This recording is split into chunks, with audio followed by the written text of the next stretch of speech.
fucking damn it, we've already lost 15 fucking minutes! Alright, from now on, I'm going to be sharing an election forecast every episode until the end of the election. Here's what we got.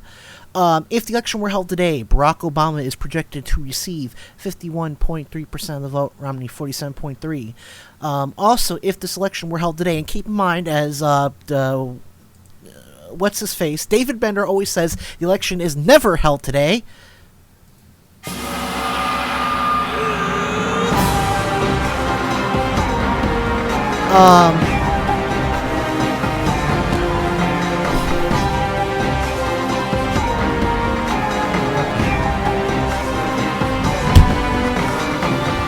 Alright, all my fucking... I don't know what's going on. I'm not happy. I'm sick. I'm tempted to just call the whole fucking show at this point. Anywho, Barack Obama would receive 319 electoral votes with Romney 218, and he would have a 98% chance of winning the election. If the November 6th forecast is that Obama would receive 12 electoral votes, Romney 2025, and as of today, Barack Obama has a 76% chance of winning. So we've got good numbers, no denying that, but that doesn't mean we get the reps. We have to push hard, because the Republicans will do everything to win. So, there we go. Alright.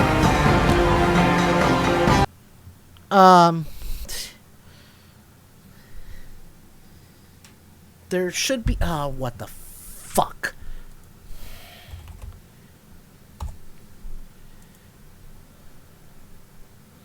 Alright, I'm going to try this one time. If I can't get this to work, we're just going to call it the whole show tonight. I'm going to try playing something from the box. Okay. I'm getting sound and audio. If you're not, that's something on your end, not mine. Anywho. Once more. I'm trying to keep composed and cool. From now on, until the end of the election, I will be sharing the current election forecast from 538.com, Nate Silver's place at the New York Times, and these are good numbers. Nate Silver, not he doesn't bat for any team.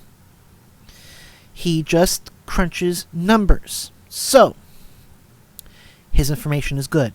As of today, if the election were held today, and as David Bender always says, the election is never held today, Barack Obama would win with 53.3% of the vote. Romney would get 43.7%.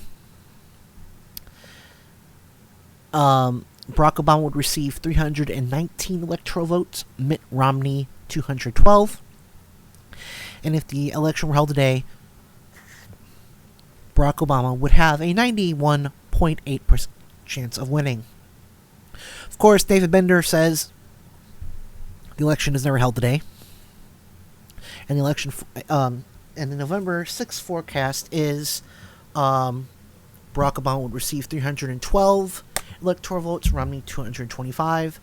And as of today, Barack Obama has a 78.6% chance of winning.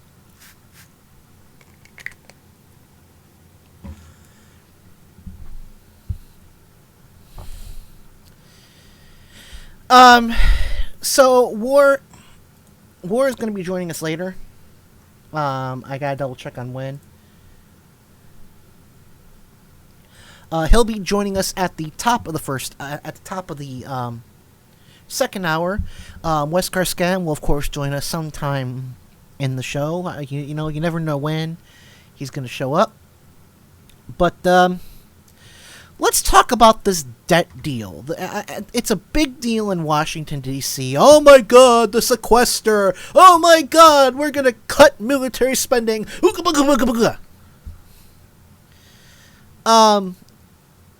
Let's be frank. We're big boys and big girls here. Cutting the military budget is not going to be the end of the world. In fact, it would probably be the start of a pretty damn good one. But of course, the Republicans, the Republicans cannot stand the idea of cutting their precious military, even though the commanders are saying, chill the fuck out, we got this. We want these cuts. We don't need to buy equipment that won't fly in the fucking rain. Yes, that is right. The Republicans have appropriated money for a plane that can't fly in the rain.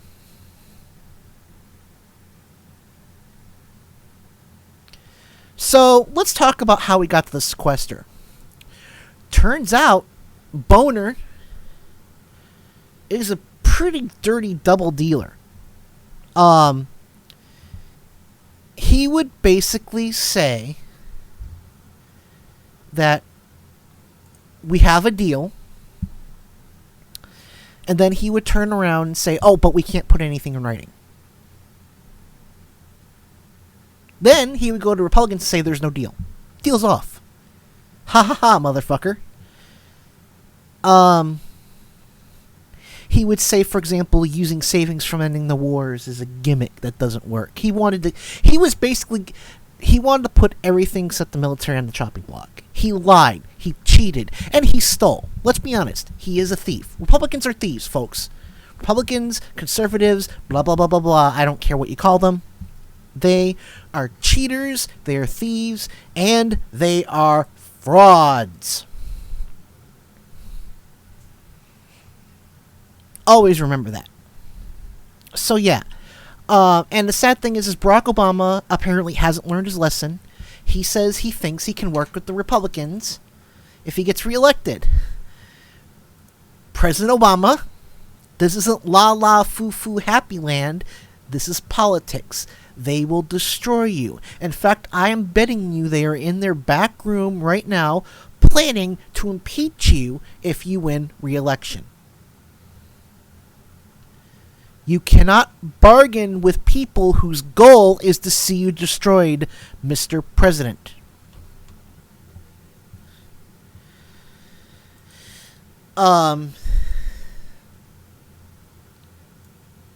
So, I don't understand. I mean, I get it. I get the idea that he is the president of everyone. I get it. But let's be honest here. Boner is not someone we can deal with. Unfortunately, I hate to say it, we're stuck with him. The odds of us taking the House are not looking good, and we could very well lose the Senate because, from what I understand, Todd Akin is gaining in the polls. And while I'm not happy about this, I have to say it is actually what I expected because conservatism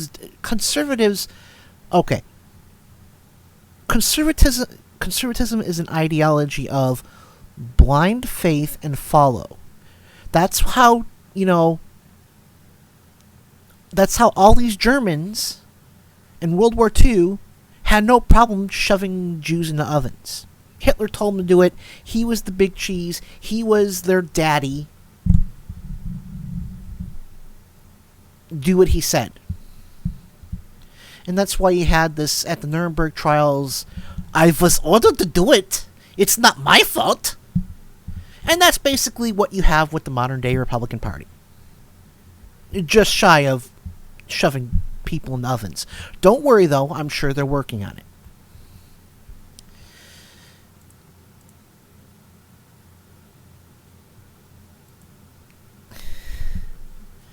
So, let's talk about Mitt Romney. Earlier this week, he gave an interview with George Stephanopoulos. A very interesting interview, might I say. And, tell me if this isn't a case of projection or what. Let's talk about the debates. They're coming up. First one on October 3rd. Big moment, right? Make or break? It may well be a decisive point in the campaign to have three debates and also the vice presidential debate. You don't know. Sometimes there's something big that happens and they become deciding. Other times it's like, well, nothing really changed. We're in the same spot we were before the debates. I can't predict what will happen, but I think it'll be revealing one way or the other. You've been So they're talking about, Mitt Romney agrees the debates are crucial. So here's what he says. It's very good. And what have you learned as you studied all this about President Obama as a debater? What are you looking for? Well, I think he's going to say a lot of things that aren't accurate. And, I'd be tempted to go back to that wonderful line by Ronald Reagan, there you go again, but you can't use something Bill that's been... Clinton used that about you the other day at the Democratic convention. I did happen to see that, but, I doubt we're going to pull out something from Ronald Reagan. He's one of a kind. But I think the challenge that I'll have in the debate is that the president tends to, how shall I say it, say things that aren't true.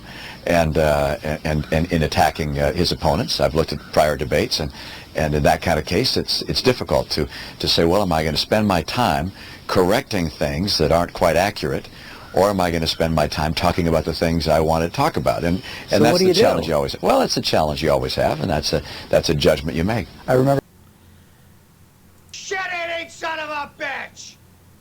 Bastard! Douchebag! Twat! Dickhead! What? President Obama says things aren't true? What about you didn't build that?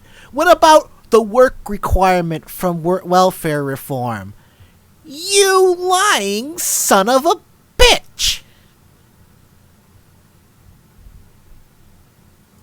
And of course, he's not man enough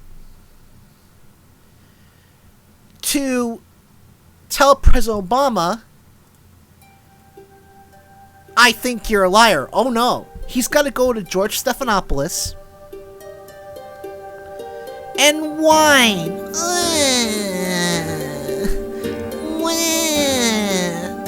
I'm the victim here. Feel sorry for me. Stupid, ignorant son of a bitch, dumb bastard!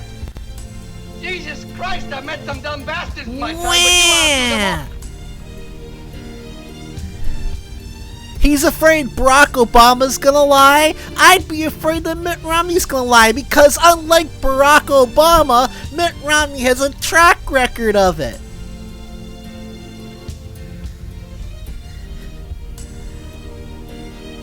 I'm telling you, if Sigmund Freud were alive today, he'd look at Mitt Romney and say, he has issues, and I think he should be committed to the loony bin. Anywho, we're up against our first break. Again, because of these fucking technical difficulties with Wirecast, we will extend the show by 15 minutes after the show. This is Mike Check Radio with Adam Hebert. We'll be right back to talk about the great news from Wisconsin. Stick around.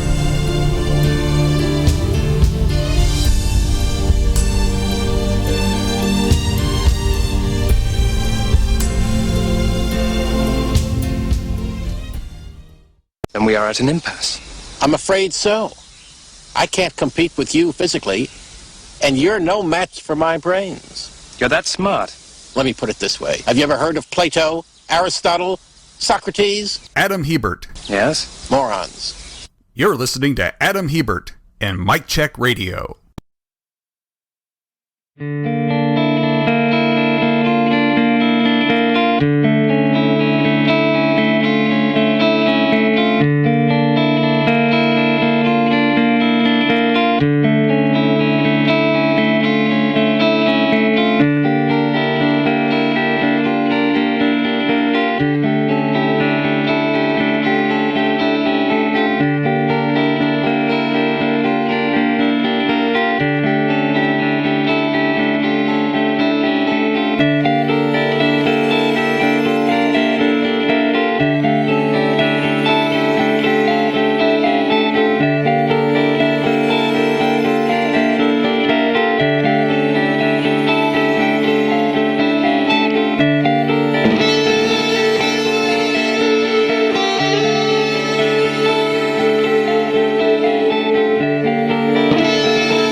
Unfiltered truth, news, and opinion. Filter-free radio with Jacob Dean and Skeptical Scott. Live every Monday, 7 to 9 p.m. Eastern. Radio or not. And filterfreeradio.com. I'm not claiming to have any answers, let alone the answer or a answer or a logical answer. I don't even know my name. Heck, I don't even know where I live. That's the one. But the point is just starting the conversation is where it starts. You just simply start talking about it, and then you start thinking about it, and then we're thinking about something that could bring about a real solution or a real change to really benefit a whole bunch of people, rather than a reality TV show that is as relevant as gossip on the Jersey Shore. It's garbage. Force critical thought on people. I want to look at things how they really are and talk about things how they really are, and maybe we can really solve some really serious problems with real solutions. Filter-free radio, Monday, 7 to 9 p.m. Eastern. Radio or not. And filterfreeradio.com. You never know who or what you'll hear when you listen to The Nicole Sandler Show at radioornot.com. Your view is not being represented in this country because all of our views have been corrupted by money and politics. Remember, 94% of the time, the candidate who raises the most money wins. That's the fact that we need to drive home constantly. It's all about the money. Dylan Radigan, you rock. The Nicole Sandler Show, live Monday through Thursdays at 10 a.m. Eastern, or podcast anytime at radioornot.com. Slaves presenting that caliph of clowns, that mogul of Mounty Banks, the one and only Adam Hebert. This is Mike Check Radio.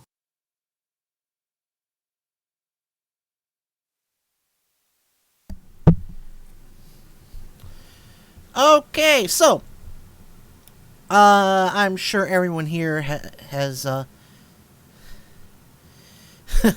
Rob's apparently I'm not the only person having technical difficulties tonight. Rob was having problems getting picture and audio, but apparently it's been fixed. Come by.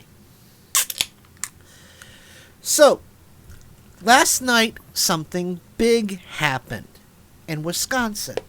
Now, we've covered the story before. The anti-union law that Scott Walker, I personally prefer to call him Wanker, because he is. And let's face facts. The guy is only a hero because he's a bully. This is traditionally how it works. You know, Chris Christie, popular because he's a bully.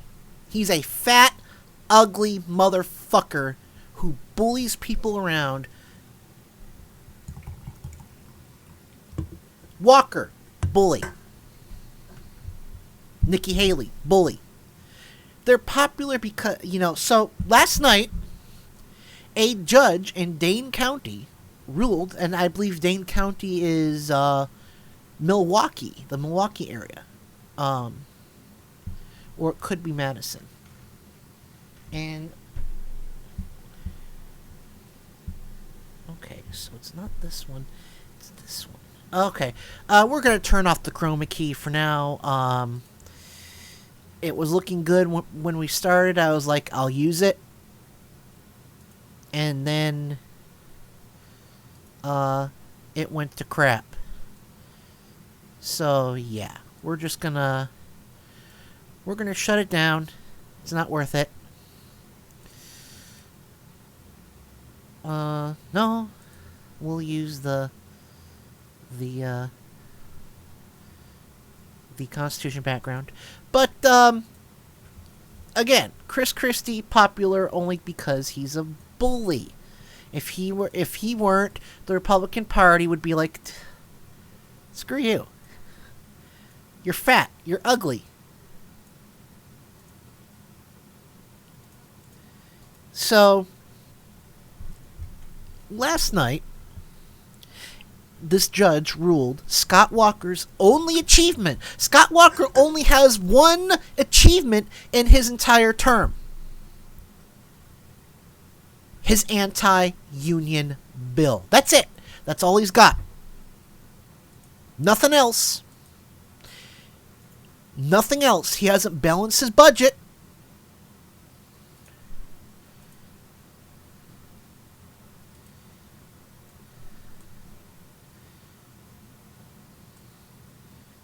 He sure as hell hasn't fixed his state's problems. No, he just happened to make it illegal to collectively bargain. So here is what the judge said. Of course, I'm behind. He overruled it based on it violates free speech and free assembly rights. In other words, as long as you do not cause problems, you have the right to collectively bargain through freedom of association. You have the right to associate yourself with a union. He also said it violates equal protection rights from the 14th Amendment, which is to basically say that because some people still get union rights but others don't, it violates the 14th Amendment and is therefore unconstitutional. Of course, Scott Walker, he's going, no! He says it's constitutional. We'll see. The best part about this story is Armin Martin, my conservative friend on Facebook, was just having a fucking stroke last night, and all I could do was...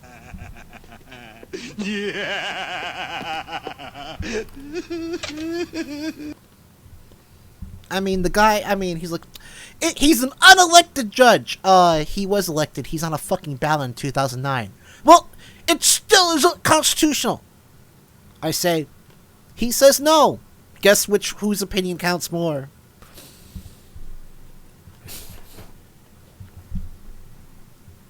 Naturally, he declined. He declined a generous invitation to be on this program to discuss this issue. We are going to try and get Brad Freeman from Bradblog on next week to discuss this further, because the Pennsylvania voter ID law went to court this week, the Supreme Court, and it's looking good, but that's what we thought about the first time around. So, we'll see. But the fact of the matter is that the Republicans realize how weak their position is. They realize that their base is rapidly shrinking. People are realizing it's not good to be Republican. It's not good to be associated with a bunch of sociopathic jackasses. Reverend says Walker got his ass handed to him, maybe his Walker papers. Fail. Yeah, Rev, you are right. That's not just a fail. That, my friend, is... an epic fail. An epic fail. So yeah, Walker lost in court. He's pitching a fit. He's probably crying in David Koch's lap. But I busted the unions. My power should be unchallenged. Leave Wookie alone.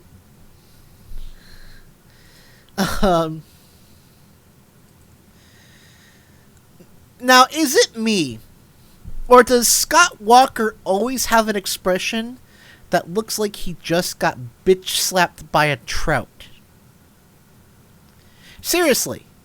He always looks like he just got bitch slapped by a fish. Rob says no. Okay. Whatever. I think he looks like he always got hit by a fish. You know? I think someone just said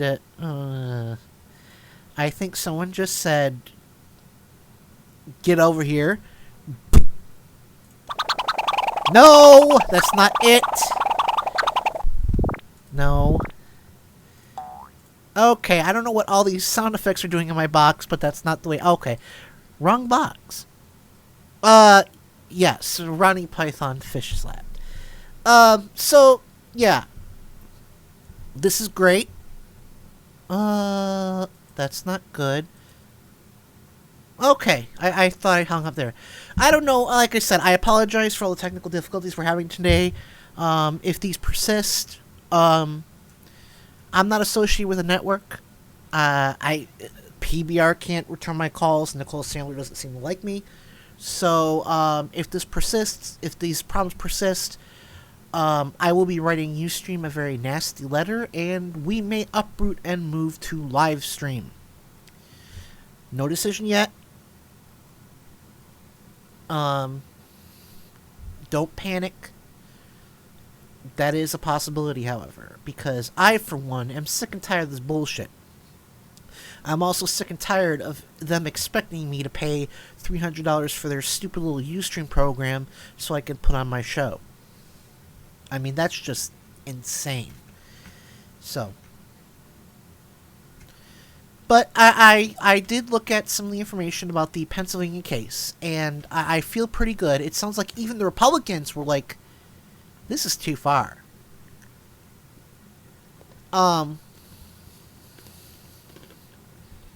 When you have Republicans saying, we can't support this, you've gone over the line.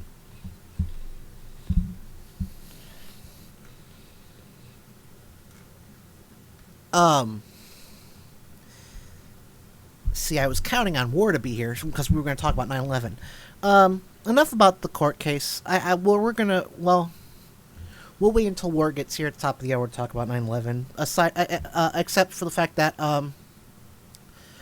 obviously this week was the 11th anniversary of 9/11. And,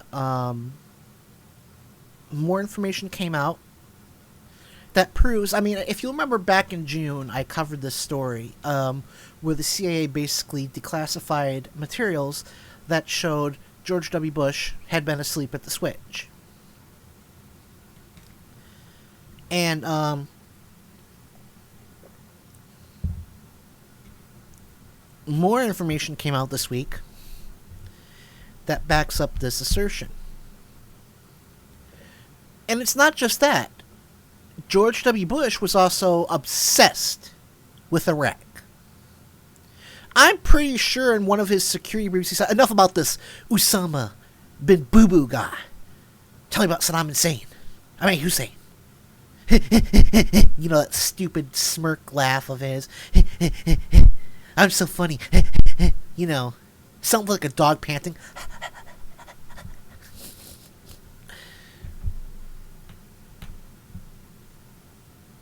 I disagree, Paul. Paul Green says that 9/11 was an inside job, and no. Bin Laden confessed. Remember, he was caught on tape bragging when he talked about dreaming of his guys showing up to a soccer match in pilots' uniforms. Osama bin Laden was guilty, and thank goodness President Obama made sure justice was done. Now if we could just get Ayman al-Zawahiri. But the fact of the matter is that Bush didn't give a duck fuck about national security.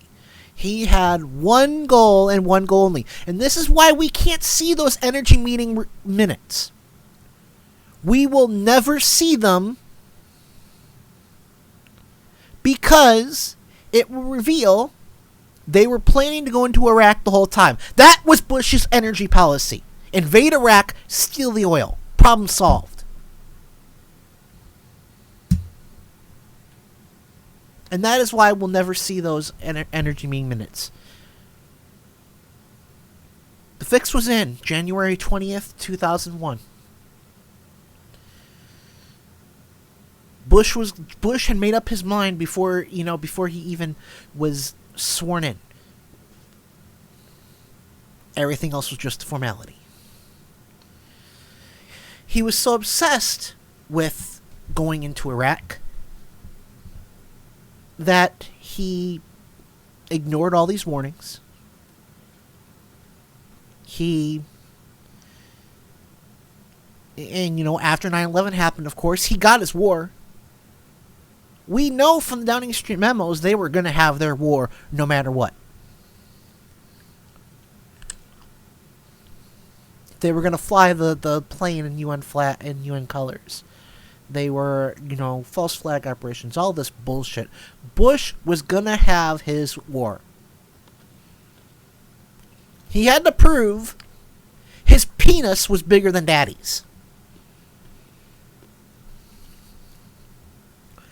Let me tell you, folks, this Bush family, they're a bunch of damaged people. Barbara Bush. What an evil, horrible woman. Is there any doubt as to why George W. Bush ended up to be the giggling killer he was? Because his mom was Barb Bush.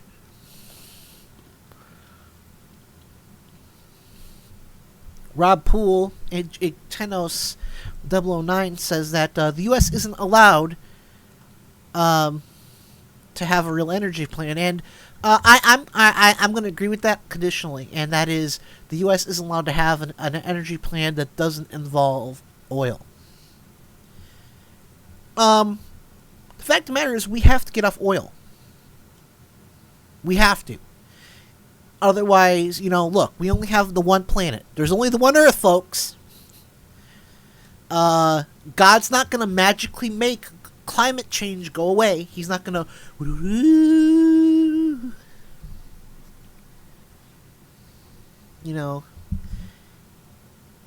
That's what the Christians say. I disagree, Rob. If you look at the sort of person she is, and she's the person who raised George W. Bush. Remember, she's the one who made him hold a dead fetus, or showed him the dead fetus in the jar, and that's how he became pro-life. You don't think that's going to damage someone? Seriously?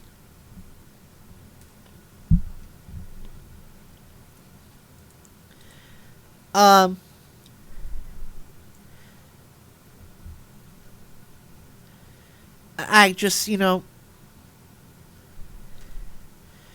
we have to get off this oil. It's a national security issue.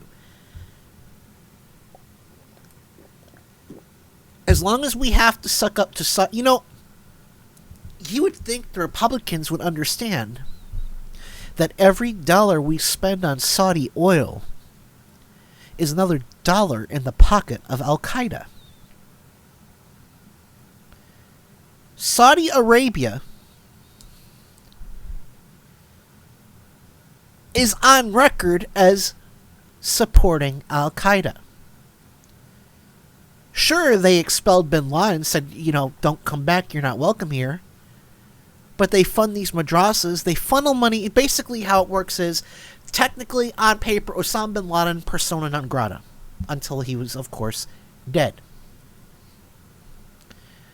But they give money to these madrasas, who then give it to bin Laden. So, publicly, they're against bin Laden. Publicly, bin Laden is no longer a Saudi citizen, and he's a criminal. Privately, they are funding him. They were funding him.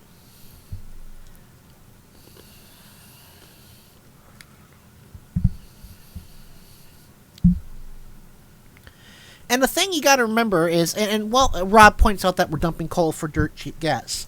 Natural gas is a clean fuel.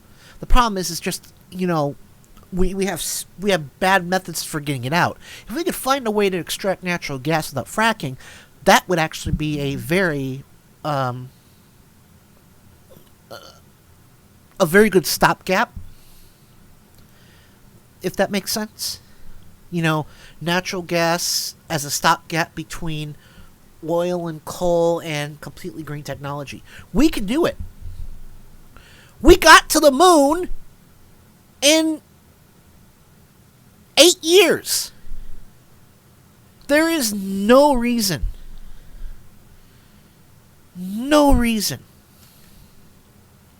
why we cannot get, green energy in 20. Aside from the fact that we're scared. We don't like the unknown. Well, I'll tell you what I do know. And that is, I want to actually leave my children a planet.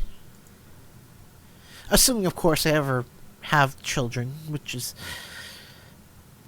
not likely to happen. But I want to leave my children a world.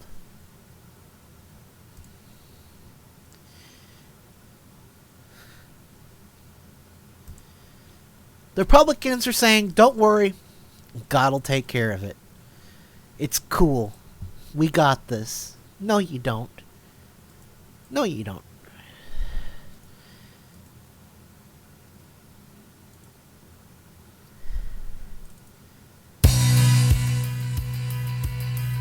Anywho, we are coming up on the break. I apologize. I know the show has been kind of bumpy. I got off to a really shitty start. We're gonna make this the best. We're gonna make the last 2 hours the best they can be. If things don't improve, I'm probably gonna be taking a week off and reevaluate this whole thing. But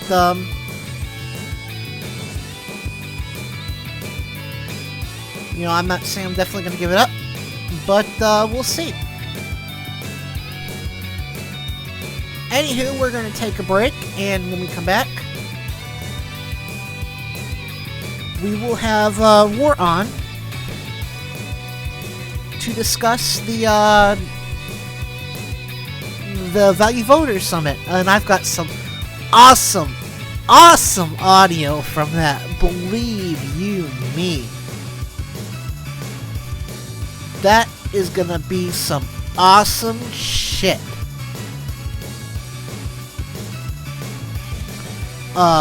Santorum making a fool of himself.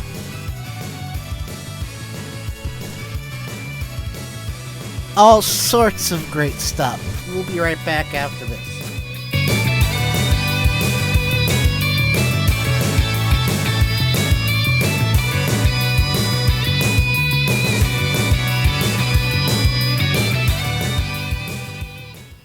Do they have Mic Check Radio in the spirit world? As a matter of fact, they do not. This is Mic Check Radio with Adam Hebert.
Hi, this is Kenny Pick from Turn Up the Night. Here are some of the hijinks you can expect from my show.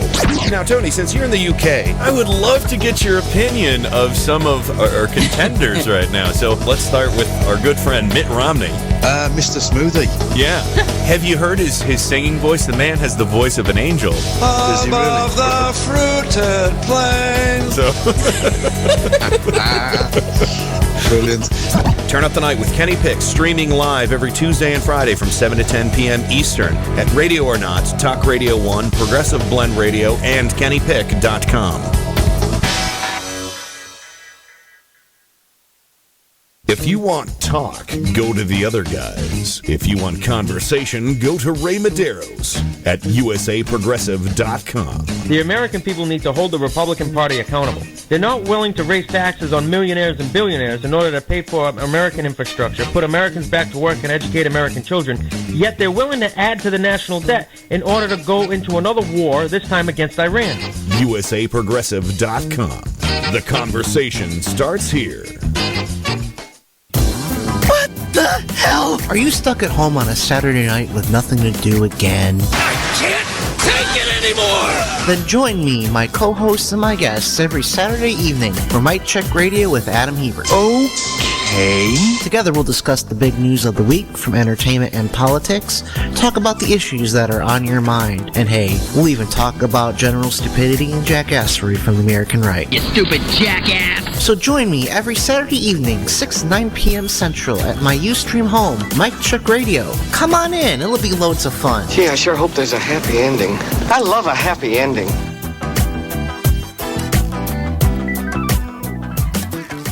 And now, live on your computer machine, it's Adam Hebert with Mic Check Radio. Fuck yeah!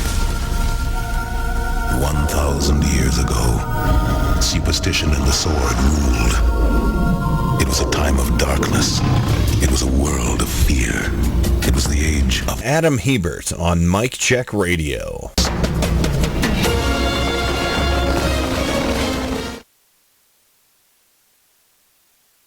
Hello. Okay, I forgot to turn my mic back on. I apologize. That was just horrible. I forgot to turn my mic on again. I think I may need to go back to school and get some lessons from Kenny Pick. I don't know. These last couple weeks have just been horrible. Anywho.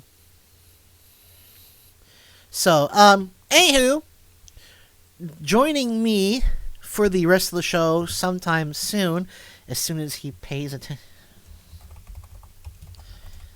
as soon as he confirms he's ready, War, our Republican friend of the show, will be joining us, and I'm gonna tell you this right now.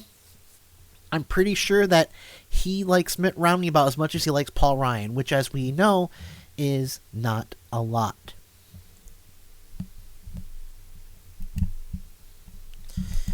So, yeah. Huh. No reply from Mr. War. We'll give him a call. We'll give him another 5 minutes, and then we'll call him right out of the blue.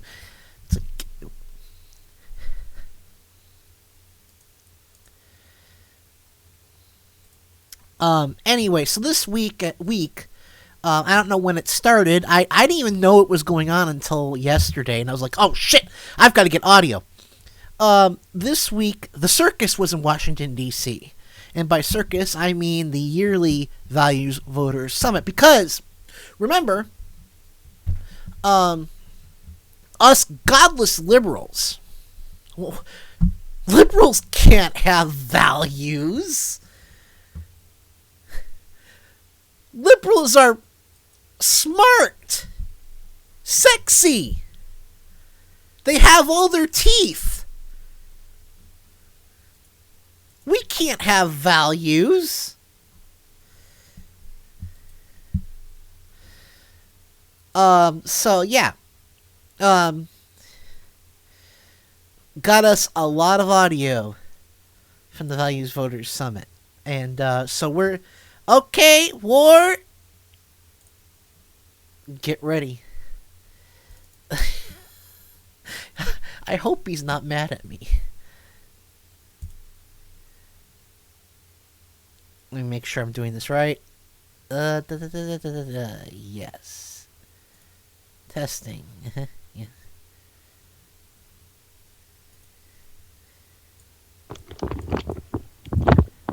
Hello, Mr. War. Hello. How was your movie, sir? It was good. I always enjoy watching Lord of the Rings.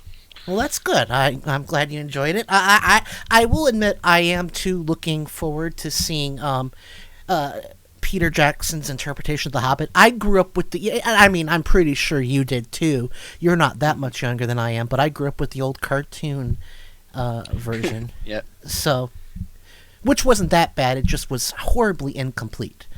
So, well, they tried to do so much with one movie and try to keep it average movie length at the time.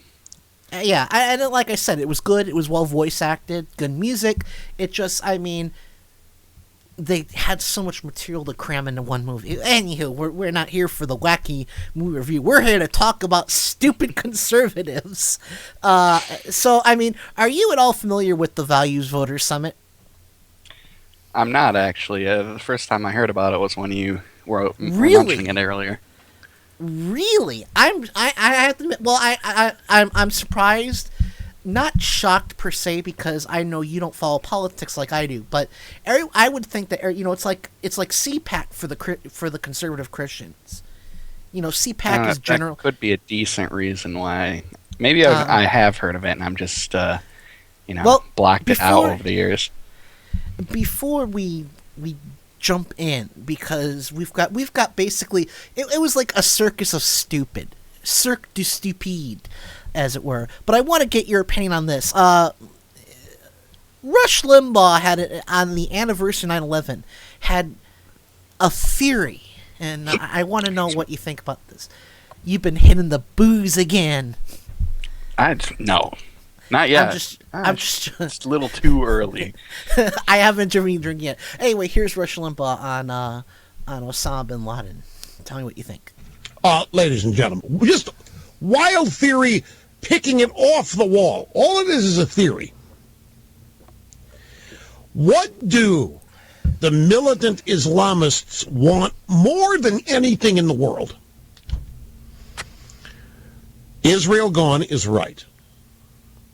Even moderate Islamists want Israel gone, from Ahmad Ahmadinejad to Al-Qaeda to the Muslim Brotherhood. You can find quotes. For Palestinian leaders, Hamas, Fatah, you name it. All of these factions of militant Islam. Number one objective, no more Israel, and if they could bring it off, no more Jews. Okay, so what if Ayman al-Zawahiri and other al-Qaeda leaders gave up Osama bin Laden for the express purpose of making Obama look good, giving Obama stature, political capital? Obama got Osama. Really, do you think Al-Qaeda depends on Osama bin Laden anymore? Did? What was he doing there? He's in this they call it a mansion. It was a pigsty. He drinking Budweiser and watching porn. He had a courier going back and forth, but they weren't. Al-Qaeda was not depending on Osama bin Laden for operational leadership. No, his day had come and gone. So he's expendable. So what do you think of the Al-Qaeda gave up bin Laden to make Obama look good theory war? It's almost like he sort of snuck that in there because he was saying things that were somewhat accurate, but he just, I don't know where that thought came from. Like, I couldn't follow it all the way. Is he trying to claim that he gave him up so that Obama would get an additional term that would weaken us against them, or what was that whole thought process? Who knows? I try to avoid thinking like Rush Limbaugh.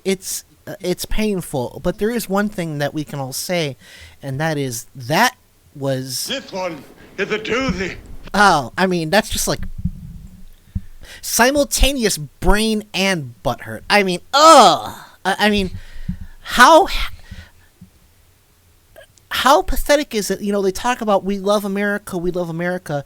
They hate one man so much.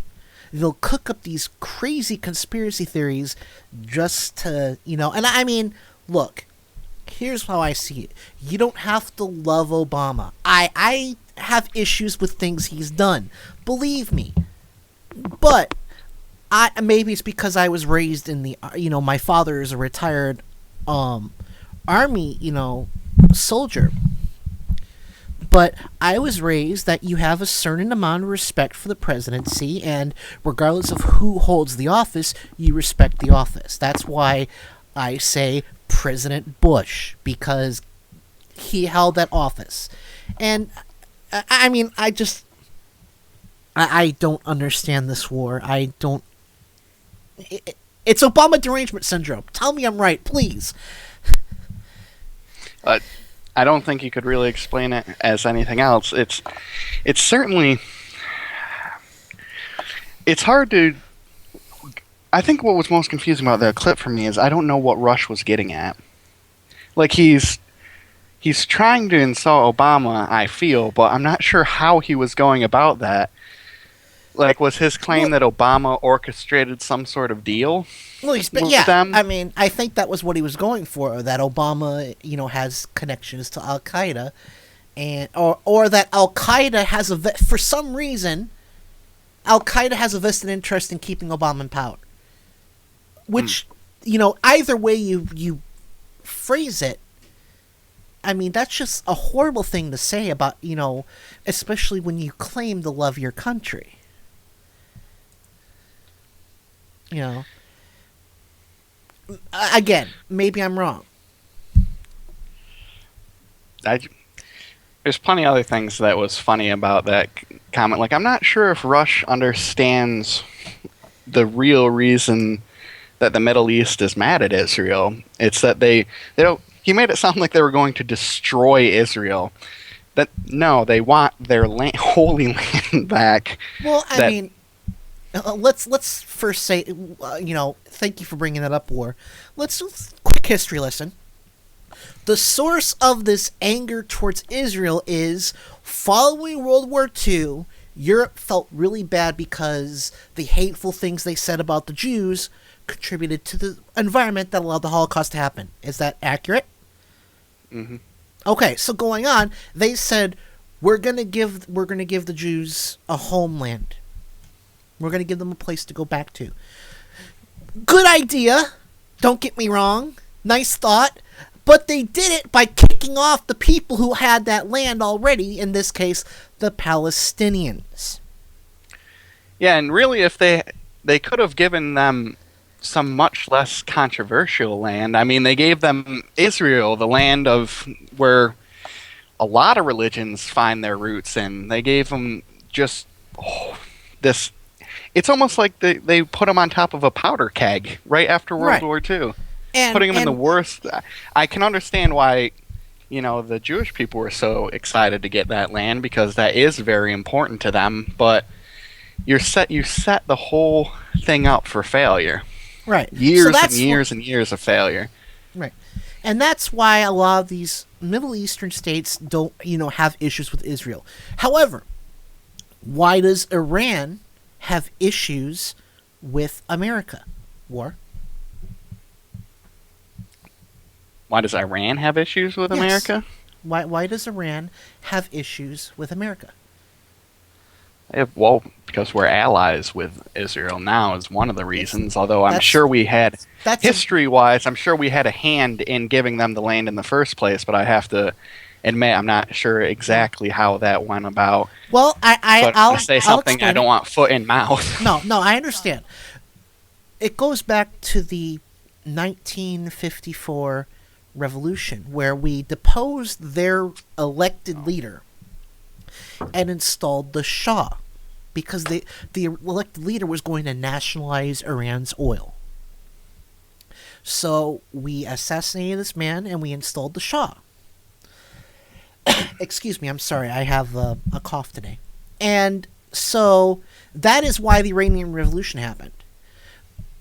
Bin Laden's specific issue with America was we had bases in Saudi Arabia, which is which contains the holiest site of Islam, and he considered it blasphemy. I'm not saying I disagree with him. I'm just saying that it's not like they just threw a dart at a map and it hit America and said, okay, we're going to destroy America. They have... I'm trying to think of a way to phrase it to make it clear that I'm not saying I agree with them, but that they have reasons.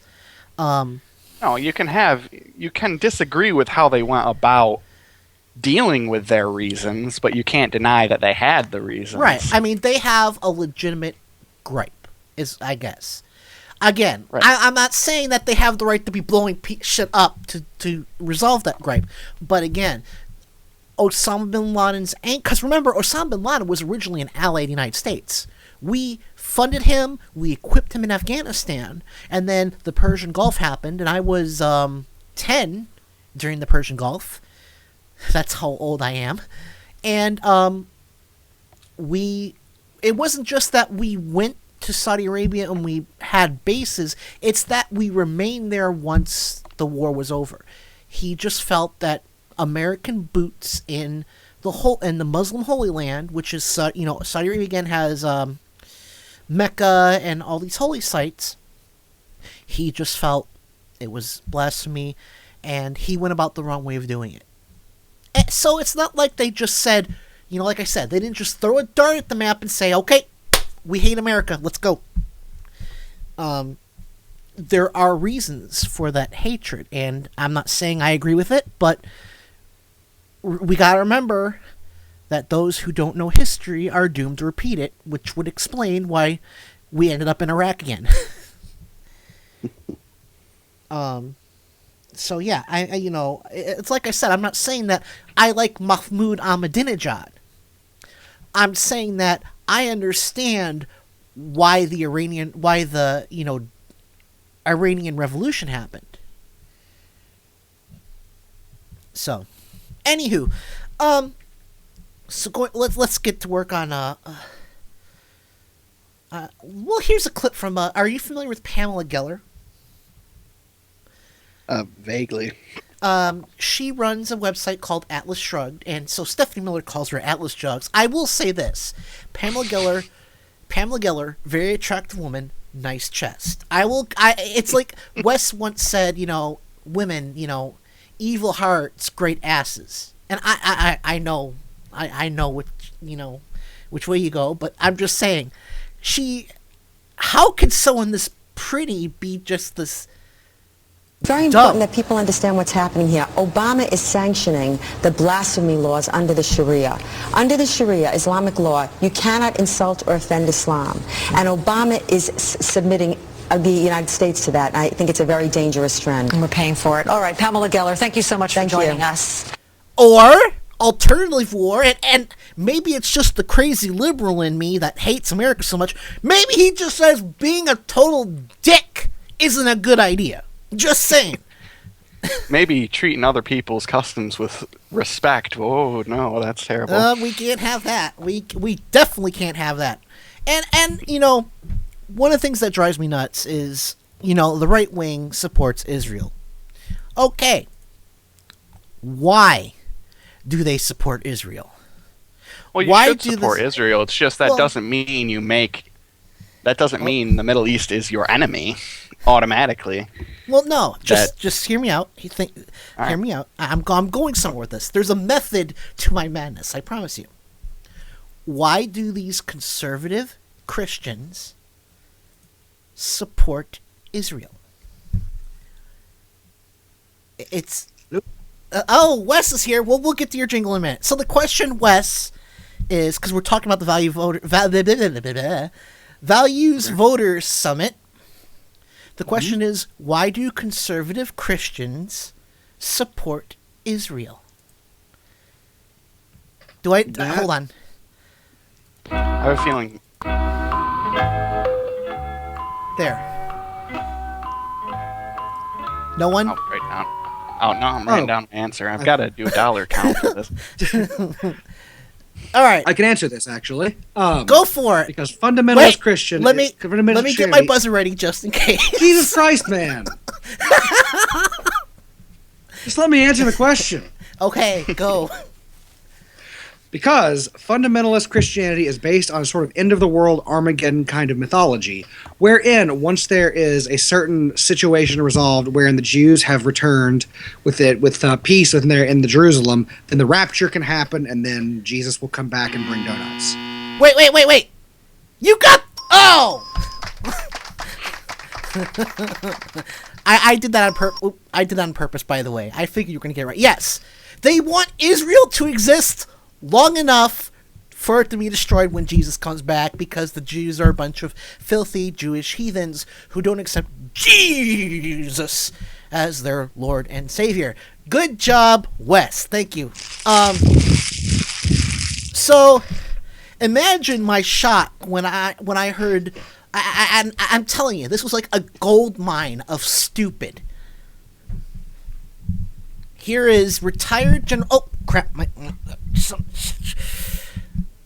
Microphone malfunction. Oh, yeah. Not that sort of microphone. Pervert. Here is retired Army General Jerry Boykin, and this is the guy who said, Muslims worship a false god. My Christian penis is bigger than your Muslim penis, is basically what he said. So here's what he You look at Hitler, and one of the most disgusting things I hear is for people to call Hitler the extreme right. The absolute opposite was true. It was the National Socialist Party. He was an extraordinarily off-the-scale leftist. But many Jews in America, for example, can't identify with the Republican Party because they're called the party of the right, and they equate that to Hitler when in fact nothing could be further from the truth. Incorrect. Because Hitler's... Thank you, Wes. Thank you. Yes, because Hitler the extreme right. Where did he sorry? hear that originally? Who was calling Hitler the extreme right? Well, it's because it's an actual fact. Fascism and, fascism is a product of extreme conservatism. Communism is a product of extreme liberalism. Well, it's a bit more complex than that. It's essentially there. But yes, there's there's a distinction between extreme right in this case versus American right and political right. It's a moderate. It's like what we have in the political system right now is a more moderate version of some of the same ideas. I'm not saying Republicans are going to go kill Jews. It's not true. At least not. So yeah, very well done, Wes. Anyway, hold on. We forgot a very important piece of business. I apologize, Wes. Oh, really? Your attention, please. Oh, yeah. Well, speak up! I have come here to chew bubblegum and kick ass.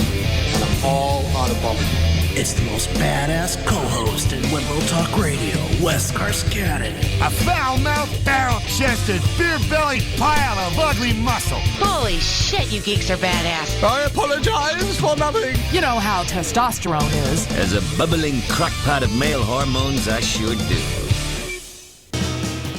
Okay, so anyway, we will be back. We're going to continue wading through the swamp that is the Values Voter Summit, and I hope you guys brought your rubbers because there is some Santorum.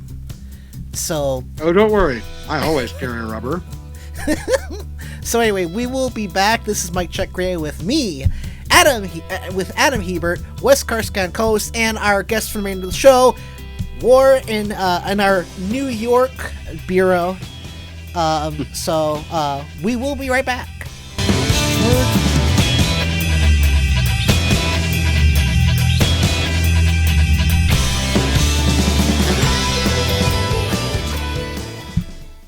You're listening to Adam Hebert, a man with breathtaking anger management issues, on Mike Check Radio.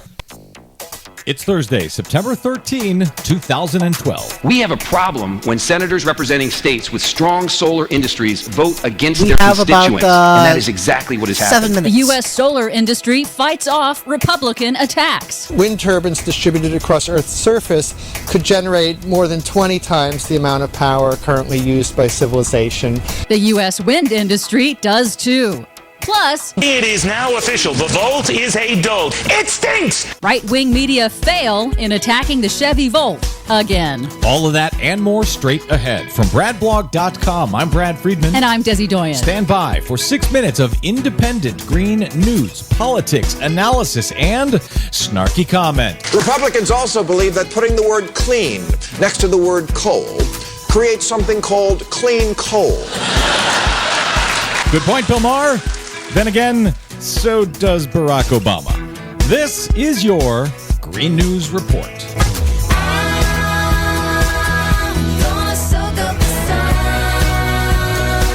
Okay, Des, I talked about Barack Obama in the opening there and his statement for clean coal at last week's National Democratic Convention. But does Barack Obama really believe there is such a thing as clean coal and unicorns and leprechauns, or is that just something he's got to say around election time? Well, since clean coal doesn't actually exist, it seems apparent that he's just trying to get some coal industry support. So if you toss out clean coal, then the right-wingers can't say, hey, he's against coal. They're going to try anyway. Yeah. Well, they will, but maybe this makes it harder? Probably not. Well, yeah, you're right. What do you got for us today? Well, we're a little politics heavy today as campaign season gets nutty, but we do have some cool new science. A fascinating new study that shows wind energy alone could meet all of the world's energy needs many times over. And that's just hot air from Rush Limbaugh alone. How much energy could we get out of wind power? Wind turbines distributed across Earth's surface could generate more than 20 times the amount of power currently used by civilization.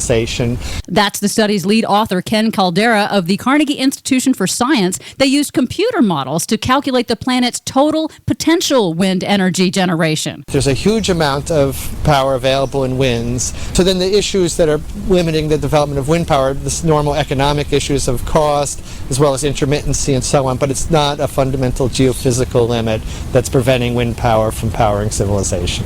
Yes, well, costs aren't the only thing limiting that. So are Republicans now in Congress. That's exactly right. House Republicans right now are saying they will vote against renewing the crucial wind energy production tax credit when it expires at the end of this year. GOP presidential nominee Governor Mitt Romney and his running mate, Representative Paul Ryan of Wisconsin, also favor killing the wind energy tax credit while they want to keep billions in oil industry subsidies. This uncertainty is already causing job layoffs in the U.S. wind industry. On Thursday on the Senate floor, Democratic Senator Mark Udall of Colorado highlighted job losses at just one wind energy company in Arizona that's already cutting back. The future of this project and the jobs and the clean energy that it will produce are in jeopardy. And that's just, it's flat out unacceptable. Let's renew the production tax credit.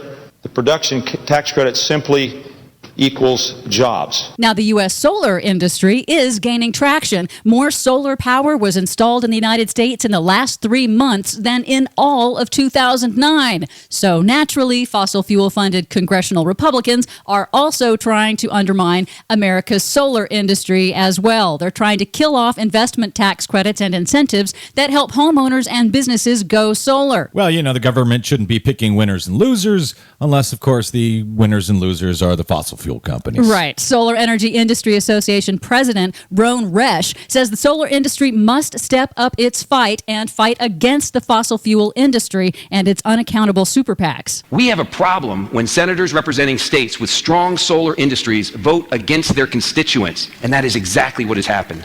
Are we going to stand back and let the Koch brothers, Karl Rove, and the conservative super PACs push us around? Well, yeah, I think the answer is yes. They're going to have to try pretty hard to fight against all that money. Finally, right-wing media is attacking the Chevy Volt again. Does the car have a floor, or is it like a Flintstone thing? It's loaded with taxpayer subsidies. I'd rather roller skate backwards in the Lincoln Tunnel than drive that thing. It is now official. The Volt is a dolt. It stinks! The new right-wing media myth claims General Motors is losing up to $80,000 $100,000 on every Chevy Volt. Shocking. Yes, it would be shocking if it were true, but General Motors says the utterly false claim fails on basic business accounting. No business divides the total cost of developing a new product like the Volt by the number of units that they sell just in the first year. See, by that standard, Apple would have lost millions on the iPhone. So GM points out that Toyota's wildly successful Prius also lost money in the first several years, and now it's a top seller around the world. Right-wing media making false claims? I don't believe it.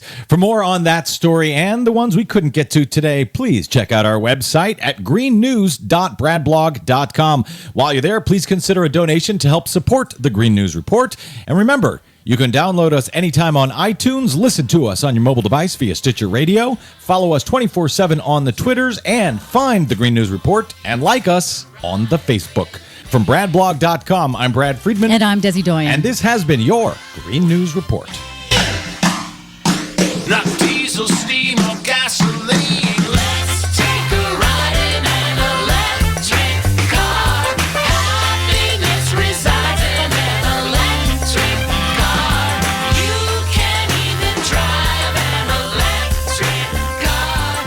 Won't you take a ride with me?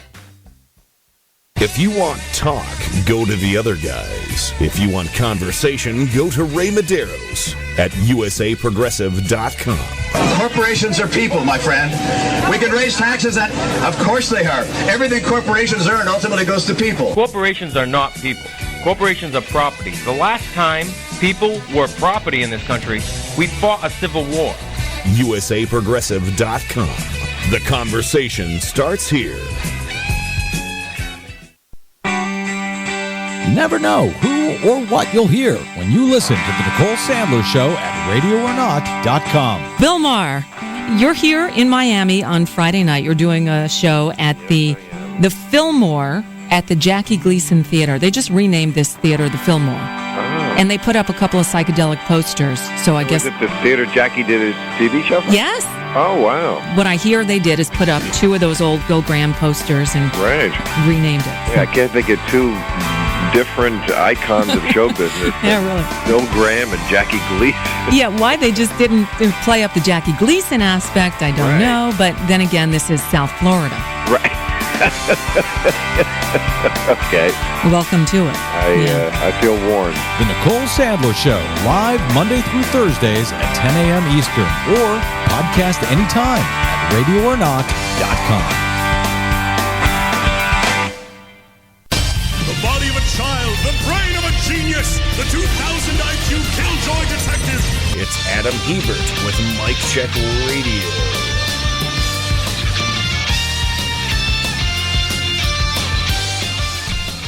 Open up my mic, and we are back. Joining me for the remainder of the show is our Republican friend of the show, War, out in our New York bureau. Hi, War. How you doing? How you doing? And I'm well, thank you. I'm actually feeling a lot less stress than when the beginning of the show. Wes, we had more technical difficulties. Somehow I am thoroughly shocked. I am shocked.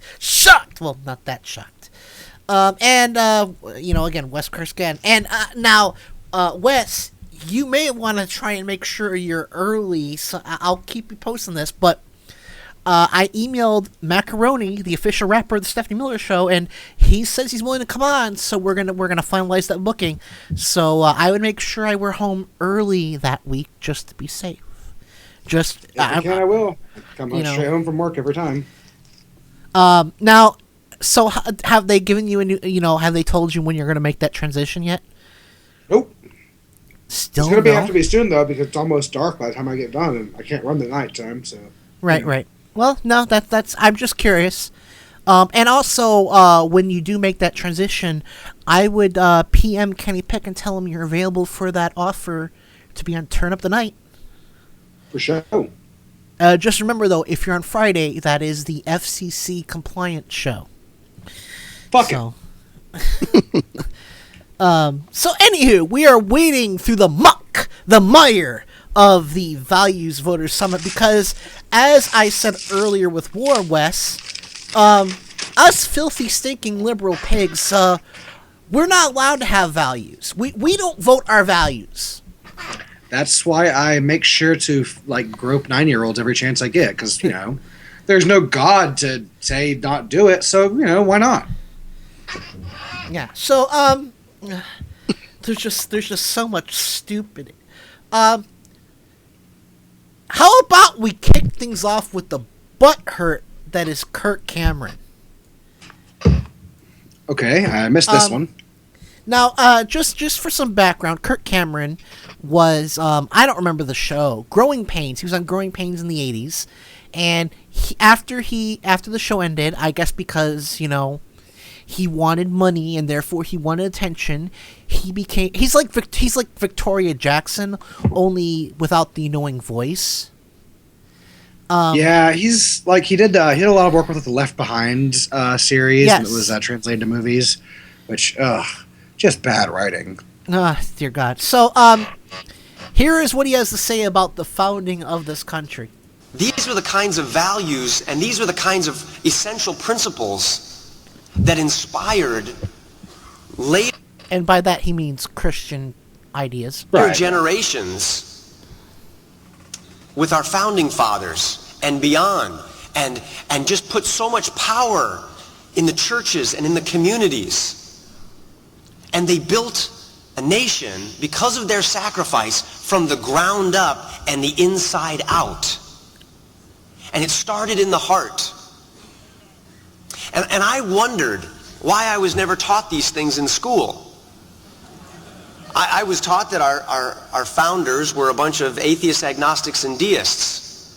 Well, And that's that all because these that's the traditions truth! came from ancient Rome and Greece. And then when I did the research myself and began examining the original source documents like Bradford's Journal of Plymouth Plantation and others, the very sources where we learn about these amazing people, I found that they learned these things from a very different source. And at the very heart of the treasure that made America so unique were the very eternal principles that had not been tested and tried from the ground up for 3,000 years since the ancient Hebrew Republic under Moses. You, my friend, are just a few plums short of a fruit pie. Bullshit. Yes, thank you. Okay, let me. You take this. You go. Just go. Bradford, not a founding father. He was one of the pilgrims who came over to escape religious persecution of all things, being told what religion they should follow. Second, yes, they were predominantly, there were Christian founding fathers. They were there, but it was not all of them, nor even a majority. Third, the very foundations of democracy and modern Western culture come from Greek and Roman civilizations. Just simple fact.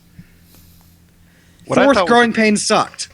What I thought was amusing about that was it sort of sounded like he doesn't know how history works. Like that the finding of America and the building of the government of America happened within the same weekend. Yeah, like somehow somebody just showed up and went, hey, let's call this America, and here's the Constitution. Done. Well, I mean, he does think the Constitution was written by God, Which makes me wonder what he thinks about all the times that it's been amended since then. Yeah. So, who do we want to do next? We've got Gamblin' Bill Bennett, Michelle Bachmann. Did I miss Santorum? No, we have not done Santorum. Oh. Let me see. We can save him, or we can do whoever. I'm good for whoever. It's a bunch of shit to wade through. Hold on, where's my Santorum? Probably near your butt. Go ahead, Adam. Just pull it out of your ass. that was I didn't know that was how you spent your Saturday nights, but hey, I don't judge. However you have to do show prep, we're not here, to judge you. It's not. I know for a fact I did it. I pulled this clip because it was obscenely stupid. So, you know for a fact you did it, you pulled something, and now there's Santorum? Let me see here. Let's do one of my favorite until I find out where the fuck this thing is. let's torture ourselves with some Michelle Bachmann. And I'm going to warn you guys, this is not the last we'll be hearing of Michelle Bachmann tonight. So, gird your loins. Last October, many prominent Islamic organizations wrote a letter to the White House where they urged our White House to do a complete purge of any federal training materials from references to the ideology of Islam, to ensure that all trainers in our U.S. military, our FBI, and other U.S. security agencies be retrained so they would be brainwashed in political correctness toward Islam. That's enforced Islamic speech codes here in the United States, and all done with the help of our President and Secretary of State. Or it's training and not being a complete and total jackass!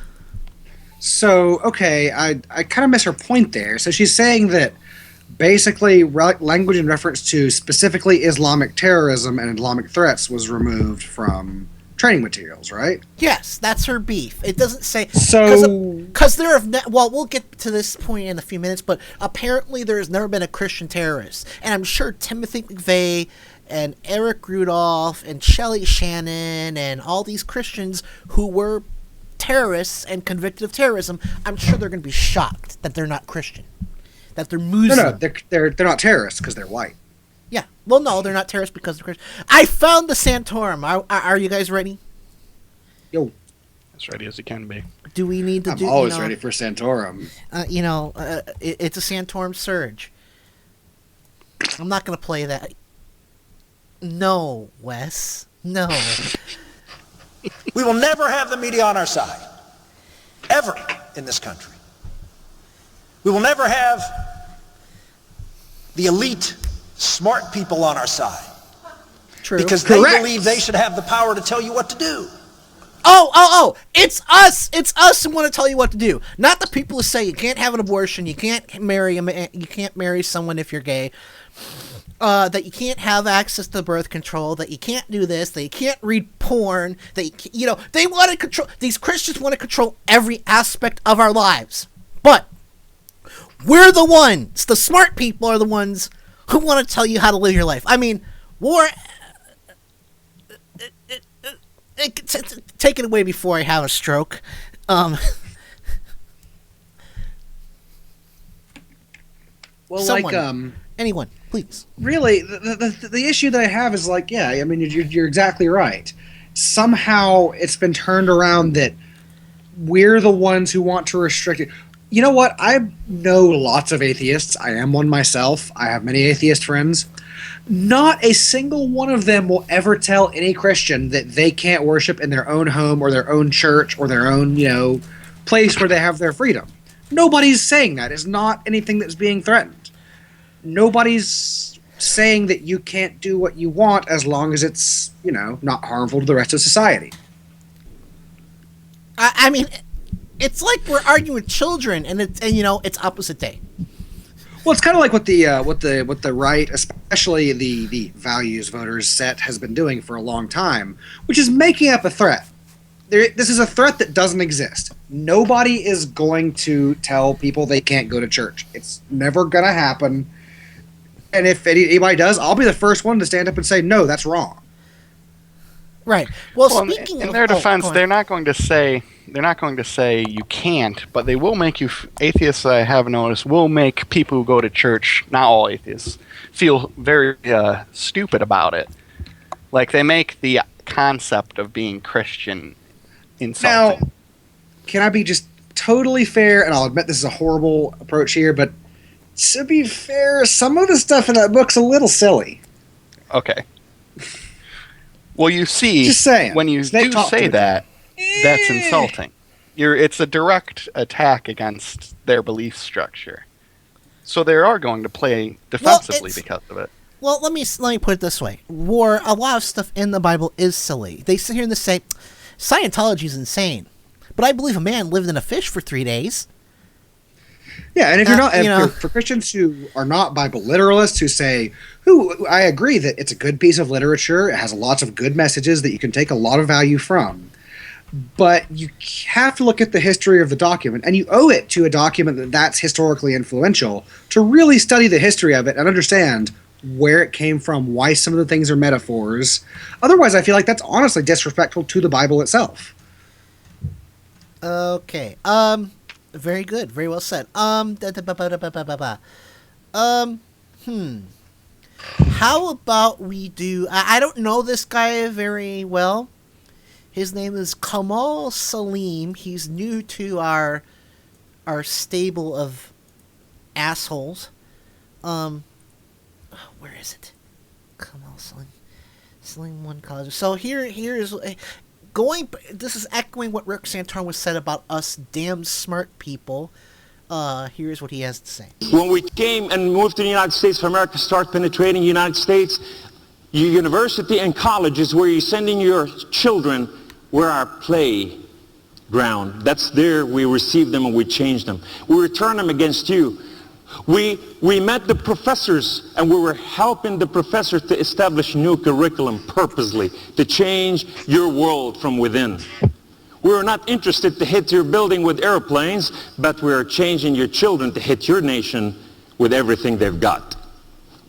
Just for some perspective, apparently this man claims to be a reformed terrorist, and he said, I mean, this is what he... Oops, that's not in my box. I am not doing well tonight on the... Okay, so here, actually, let's get this. So this is what he has to say. How do you change a terrorist? Introduce him to Jesus. Because, like I said, there's never been a Christian terrorist. Just ask Timothy McVeigh, Shelley Shannon, Eric Robert Rudolph, Scott Roeder, the assassin of George Tiller. I'm sure they'll be shocked to find out that they're not Christian. But this is a guy who claims he was a terrorist and has magically reformed. Woo! But as Rachel Maddow pointed out, and I didn't want to pull this audio, I mean, this guy's a nobody. But we know he's lying because Rachel Maddow talked to the FBI and they said, never heard of him. So he's full of shit. But the brain hurt keeps on coming. Here is his conspiracy theory about Hillary Clinton. Woo! Scary, scary. Egypt is the capital of the OIC. The OIC here in the United States of America meeting with Hillary and her staff. They're about to introduce UN Resolution 1618, the hate crime bill, which will subjugate American people to be arrested and put to jail, and their churches and synagogues shut down and go underground. And if they will still go, they will put in jail, will be fined big time, and it will break the First Amendment and the Second Amendment. This is about to be put as early as January. Okay, first of all, jackass, let's apparently we need to go back to 8th grade fucking civics. No treaty can ever supersede the U.S. Constitution. Period. End of discussion. Stop with the Second Amendment. The Small Arms Treaty is a violation. No, it's not. Well, then, to be fair, that didn't come up in this particular discussion, but continue, I'm sorry. Second, again, we have this idea that, don't tell me I can't be a total jackass. That's somehow a violation of the First Amendment rights. Well, that's a thorny ground to walk on, though, because I'll play devil's advocate here for a minute. It goes back to that classic question, and of course, we're taking it to a more extreme by this hypothetical, but should, for example, neo-Nazis have the right to express themselves? Is that protected speech in the First Amendment? It's a good question, because I can see arguments for both sides. I personally think that, yes, as long as they're not being violent, as long as they're not breaking any other laws, sure, why not? The thing is, I mean, like I said, no one is saying you can't say that. All we're saying is you may not want to be such a jackass because, you might end up hoisted on your own retard. And I'm sure Sarah Palin. Watching Veep. And I'm sure that Sarah Palin is gonna just unleash the flying monkeys for me. How dare I use the word retard Because, it's okay for Sarah Palin to call me retarded. That's okay. That's cool. Anywho, so here is the stunning, and Michelle Bachmann describes him as the stunning Steve King. I describe him as the stunningly stupid Steve King. Pillar after pillar after pillar, holding up this shining city on the hill. And what are we faced with? The President of the United States and his leftist minions out there every day with their little jackhammers chiseling away at those pillars, undermining the pillars of American exceptionalism, attempting to bring down the shining city on the hill, turn it into rubble, and they have no idea what they would build on top of that rubble. But I know this. We are not going to let them do that. We're going to refurbish those pillars. We're going to strengthen the shining city on the hill. And we're going to serve God and country in that order. Then get the hell out of my Congress. If you are in Congress, your oath is to this great country, not your psycho god. Get out. Man, I got lost in his metaphors there for a second. Yeah, what he was shining really city is he talking about? Okay, this is a reference to Reagan. Reagan made the famous Shining City on a Hill speech when he was talking about American exceptionalism, right, where he essentially referred to America as a Western Zion, which is all kinds of fucked up to begin with. But I want to talk about American exceptionalism for a second because this idea pisses me off. Don't get me wrong. I'm not saying I don't like America. I'm not saying America's a bad country. I love America. But to say that America is inherently the best no matter what actually happens, to say that America is inherently always right, always makes the right decision, is really short-sighted. We make mistakes like anybody else. We're a country. We're a good country. We generally do the right thing. But you're losing the ability to improve yourself if you just say, well, we're perfect no matter what. Then it's just nationalism, not patriotism, which is the most important distinction of the 20th century. Amen. Amen.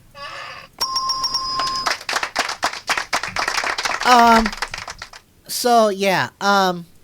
Here is another one of these Christians. I'm holier than thou art.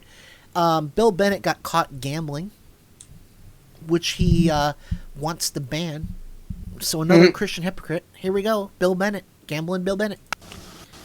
A Muslim mob brutalizes and murders an American ambassador, a representative of the United States of America, to disgrace him and to disgrace us.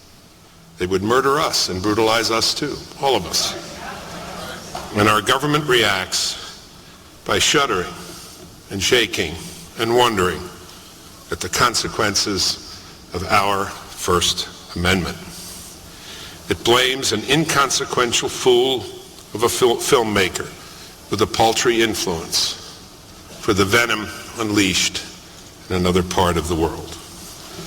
That's right. That film, the man who made that film is responsible for the death of that American ambassador. Period. End of discussion. Just because you can say whatever you want doesn't mean that if your speech causes harm that you are absolved of that harm. Sorry, Bill Bennett, you are wrong. Yeah, I got to agree. And well, we'll get to this later because it's related to my pick for our asshole. So we'll get to that later. That's right. I forgot to mention, starting tonight, we will be having 2 assholes of the week. I'll pick one, Wes will pick one, and Worf, if you have anyone in mind, we'll let you in on the asshole action too. But Ooh, yeah. Oh, excellent! I always like to hear that. I left myself open for that one, but no, I mean, it's a pity party. It's a circle jerk. Oh, we're being denied our First Amendment right, and here we are in Washington D.C. to whine about it. It's like. It's like I said, Steve King, Michelle Bachmann, you can serve America or you can serve your God. You can't serve both. If you place your God above your country, you have no right and no business serving in the United States Congress. But that's good news because Michelle Bachmann is currently tied in her congressional district. Steve King is within the margin of error. We may be able to take these 2 nutters down.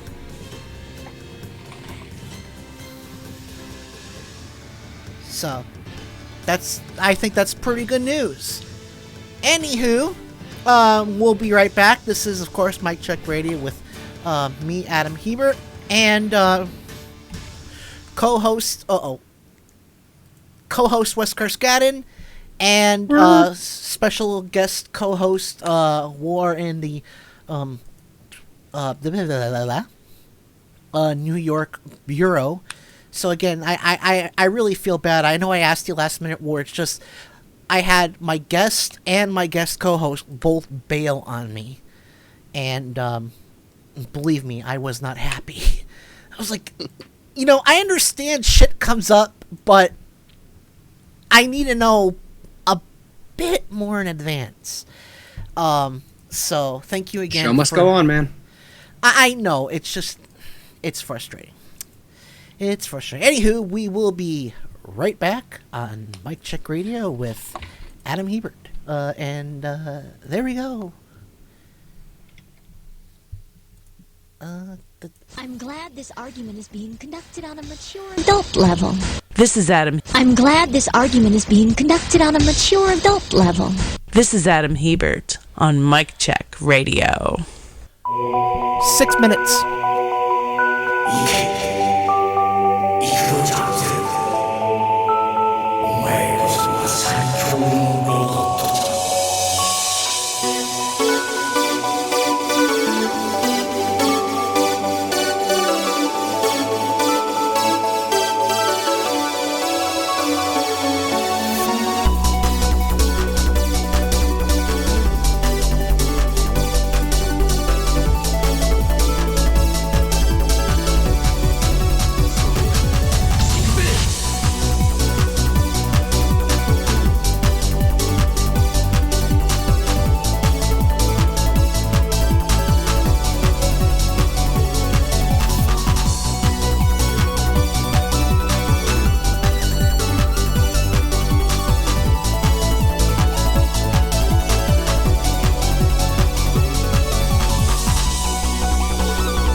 living in a progressive talk void? If so, be sure to visit leftwingradiostations.com.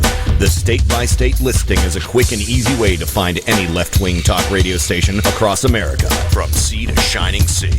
Your progressive talk nirvana is only a click away at leftwingradiostations.com. Be sure to like Left Wing Radio Stations on Facebook and share it with your friends. leftwingradiostations.com. United we stand. Hi, this is Kenny Pick from Turn Up the Night. Here are some of the hijinks you can expect from my show. Also, news just recently came out about a 15-year-old girl, I think, over in the UK. Yeah. Who's only eating McNuggets, and this 15-year-old get real sick. Yeah, her tongue swelled up and she collapsed. Then what's the technical medical term for eating nothing but chicken nuggets? I think that would be suicide. Turn Up the Night with Kenny Pick, streaming live every Tuesday and Friday from 7 to 10 p.m. Eastern at Radio or Not, Talk Radio 1, Progressive Blend Radio, and KennyPick.com.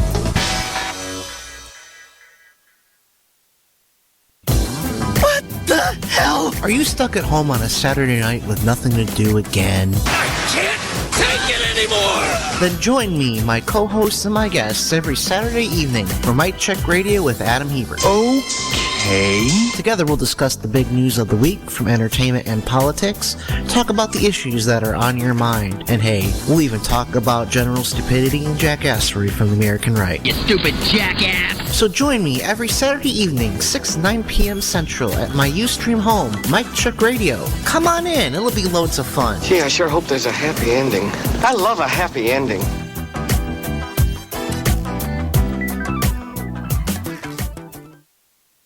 Have you checked your mic? If you haven't, somebody else has. That's Adam Hebert on Mic Check Radio. Fuck yeah! Look, I'm up to here with cool, okay? I am so amazingly cool, you could keep a sight of meat in me for a month. I am so hip, I have difficulty seeing over my pelvis.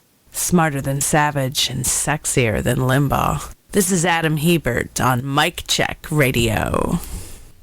And we are back for our third and final hour. Wes will be running a bit over. We lost time again, but I apologize. Welcome back, War special guest co-host. How you doing? And Wes, our full-time regular co-host. And I'd like to thank my creative consultant who just joined us, Mr. Johnny Walker. Hello? Oh, that's liquor? Yes, it's scotch. Oh, okay. I'm sorry. Scotch. Well, I'm not smart in the ways of the booze. Remember, I'm Here a I am teetotaler. with cheap vodka, feeling like an idiot. Don't do it again, War. Wasn't the I'm not first. going For those who don't remember, War had an incident with his vodka where he forgot the juice and he drank it straight. So. Nice. You were here, I think, War. Or Wes. Too many W's, damn it. Was probably drinking too and don't remember it. I'm probably the only person who's sober during the show. So I don't see how you go through all of these political clips and don't drink. You know, I don't know either. But so anyway, let's talk about this incident in Libya and Egypt because I'm pissed. First of all, I'm pissed at the people who did it. Apparently there is evidence that it was a planned attack and that they used the movie Innocence of Muslim to stoke up mobs, snuck in and assassinated the ambassador. Now, I don't know if that's true. That is what some reports are saying, but we obviously don't have all the facts. But of course, the right wing is going ape shit over it because, again, they have no shame. They just see something they can use to bash the president over. Cue up. I promised this wasn't going to be last of her. Here she is, Michelle Bachmann. And a top official seemed incredulously, apparently convinced that the only way to curtail this crisis is to put a full frontal attack on the free speech rights of American citizens. I want to be perfectly clear. This isn't just about a movie. This was an intentional act that was done by radical Islamists who seek to impose their set of beliefs on the rest of the world, and we will not stand for it. That's our job. That's what Michelle should, that's what Michelle Bachmann should have said, because that is turn the mirror around. If you are railing at somebody else trying to impose their beliefs, look at what you're doing. It's sad, and Mitt Romney completely dropped the ball this week, and not just I mean, I don't know if you heard. I don't know if you heard. Well, let's go back to this. Well, Wes, I don't know if you heard this, but I played this earlier. I think this was also before War came on. It's very good. And what have you learned as you studied all this about President Obama as a debater? What are you looking for? Well, I think he's going to say a lot of things that aren't accurate. And, I'd be tempted to go back to that wonderful line by Ronald Reagan, "There you go again," but you can't use something that's Bill Clinton used that about you the other day at the Democratic Convention. I did happen to see that, but, I doubt we're going to pull out something from Ronald Reagan. He's one of a kind. But I think the challenge that I'll have in the debate is that the president tends to, how shall I say it, say things that aren't true. And in attacking his opponents. I've looked at prior debates, and in that kind of case, it's difficult to say, well, am I going to spend my time correcting things that aren't quite accurate, or am I going to spend my time talking about the things I want to talk about? And so that's the challenge you always have. Well, it's a challenge you always have, and that's Okay, is it opposite day? Did I miss something here?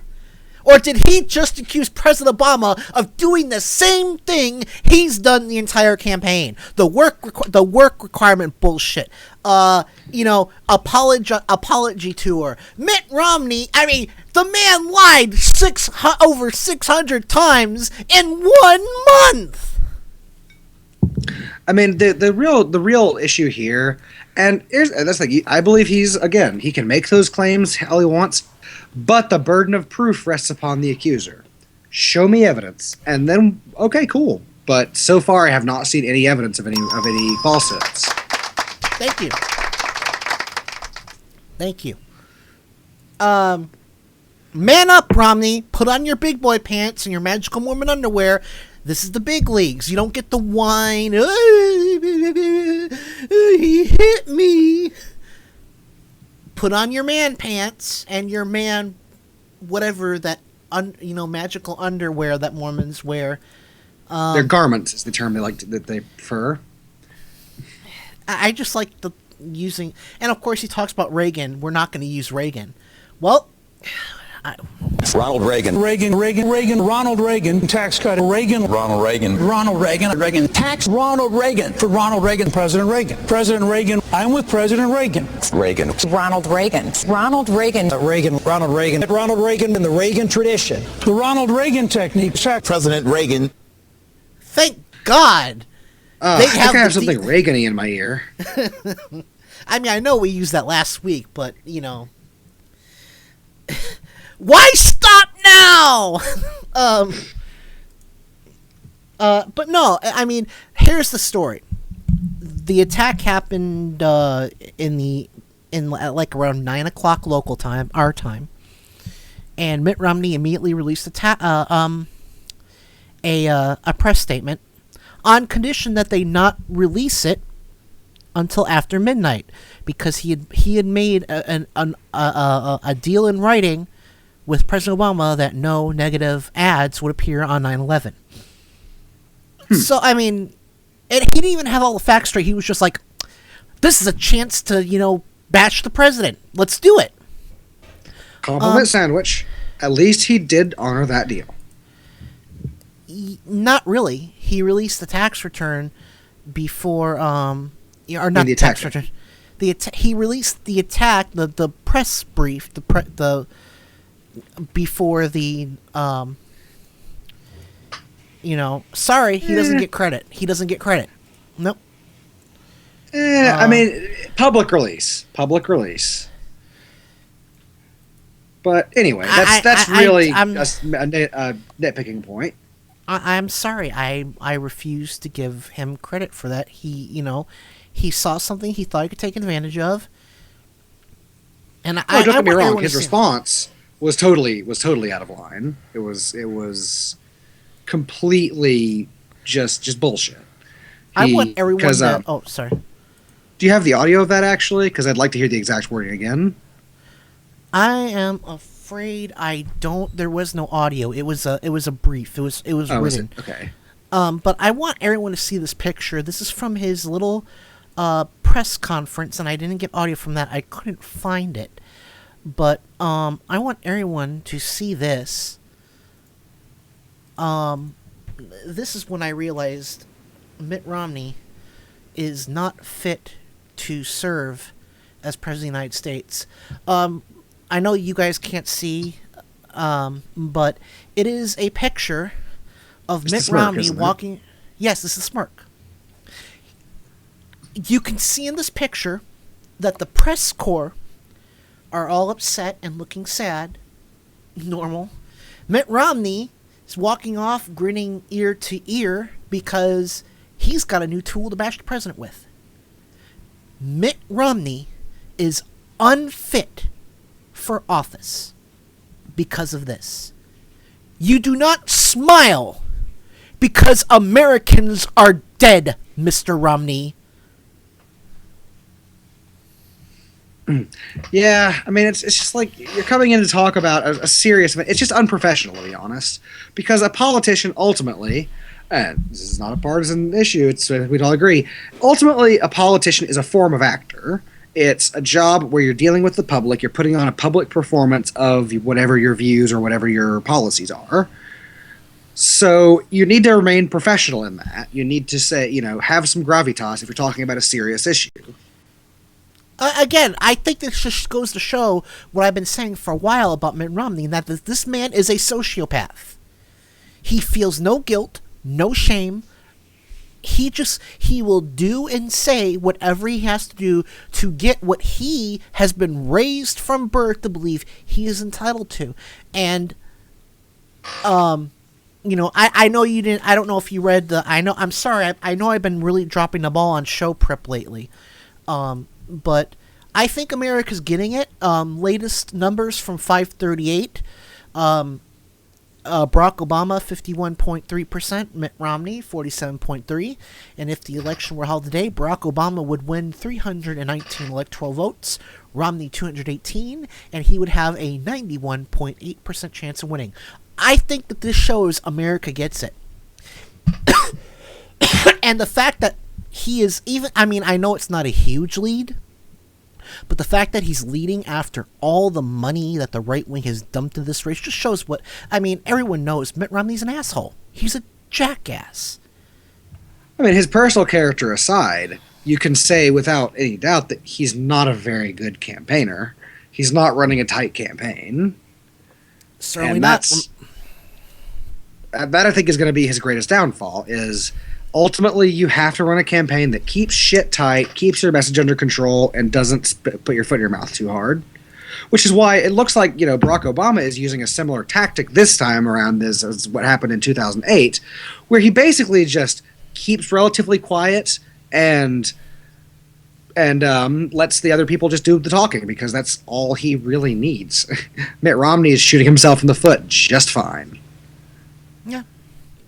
Well, like I said, I don't think the man's qualified, considering that he's obviously pleased with himself. He thinks this is good.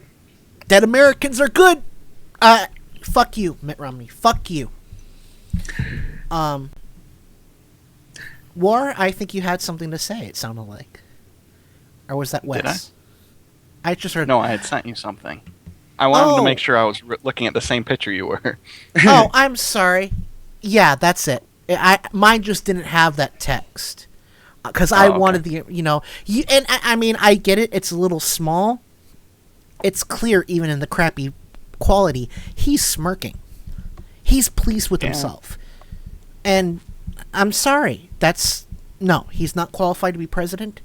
And I don't care if he wins election, I won't acknowledge him as my president, because my president doesn't smirk because Americans are dead. Sorry, Mitt, you'll never be Adam Hebert's president. You will never be the president of anyone here at Mike Check Radio. Oh.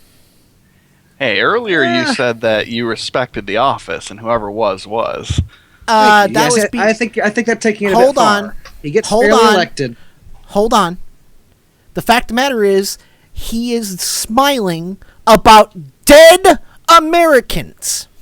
Don't get me wrong, I still think he's a dick, but he gets fairly elected. He's still a dick in office. Right. All right. I'll go into the penalty box. Wes, I don't feel like because one of the things that we on the left generally have dealt with in the past is, what we're dealing with right now with a lot of the people who are really strongly anti-Obama. People who are discrediting him, saying he's not my president because of the birth certificate or what have you. He's the president. Ultimately, he's the president, whether you like him or not, whether you think he's... And the same thing we've railed against with Rush Limbaugh, saying, I hope he fails. If Mitt Romney gets put in office, I don't hope he fails to improve the country. I think he would, but I hope he doesn't. I don't think he'd just fail. I think he'd make things worse. Well, yes, that's what I mean by failing. But I hope he doesn't. Well, you brought up Rush Limbaugh. Well, first of all, again, there's this opposite world thing that the Republicans, up is down, black is white. So here is Ann Romney. Our life has always been devoted to those that are struggling more than we are. And I was grateful for the opportunity that we had at the convention for others to speak up and talk about the kind of lives we've led, and in particular for Mitt, who really has been demonized in many ways. Mitt Romney's been demonized? Have we slipped into some parallel world where it's been Mitt Romney for 4 years who's been called a Kenyan socialist Muslim racist N-word? Well, the thing about the thing she's presenting about, their private lives and where they came from and such. Sorry, if there's one thing I have to call bullshit on, it's her whole "we came from poverty" thing that everybody at the RNC did. I'm sure some of them did. Don't get me wrong. I'm not saying they're all lying. But Paul Ryan and Mitt Romney, take a look at the houses they grew up in. Take a look at their backgrounds. They've always been rich. Think of that what you will. They don't come from poverty. But my point is, she is saying Mitt Romney's been demonized. So, like I said, he's been called a Kenyan socialist Muslim N-word, gay-loving, anti-Christian bigot, and un-American. These people do not operate in reality. Yeah, and I don't want to, of course, I don't want to wish that upon Mitt Romney. I don't, You don't want to wish reality upon Mitt Romney? No, I don't want to wish, being personally attacked over shit. And Mitt Romney, I try not to personally attack him. I disagree with his policies. But I feel like personally attacking people, saying shit about them, ultimately demeans our entire discourse. And we should keep it, as the people who purport to be the enlightened ones, we should try to keep that relevant. Try to keep that, elevate the conversation. Not everyone agrees with Mitt Romney on the right. This is a teabagger congressman from Texas taking Mitt Romney to task. Do you think that President Obama sympathizes with those who attacked our embassies in Libya and Egypt? I don't. Do you think that's a fair charge to make against him? I wouldn't make that charge against him. A teabagger with a conscience and a soul? That's just... There's a word on it. Inconceivable! Thank you! Well, hey, if that's the direction that they're moving, then great. Please let them get more reasonable. And that's a teabagger. That's one of the all right. Well, let's get ready. Let's get ready to do our new double-sized asshole of the week. Are you ready? We are gonna slip a double ender into these assholes. Yeah, let's go. Let's take out some trash. Who is he? He's an asshole, sir. I know that. What's his name? Asshole. Major asshole. do it. I'm surrounded by assholes. Were ye born an asshole? Asshole? Or did you work at it your whole life? Either way, it worked out fine. Cause you're an asshole tonight. How many assholes we got on this ship anyhow? Okay, good. We didn't get the song back. So, Wes, why don't you go first? All right. For my asshole of the week, I chose Nakula Baseli Nakula. I think that's pronounced right. He's the one of the people, the one who's been publicly identified as the people who made that Innocence of Muslim video. And the thing is, what I think, why he deserves the asshole of this week is because the effects of that video go deeper than just one dead ambassador and a few guards. Because you've seen all of this unrest now, and basically this mobilizing people who before weren't causing violence, and of course that's being used by some Muslim extremists to provoke that. So basically what we have is a group of extremist Christians and a group of extremist Muslims pushing their particular groups to fight each other, and that never ends well. Very, that was an excellent first asshole of the week from you. Let's One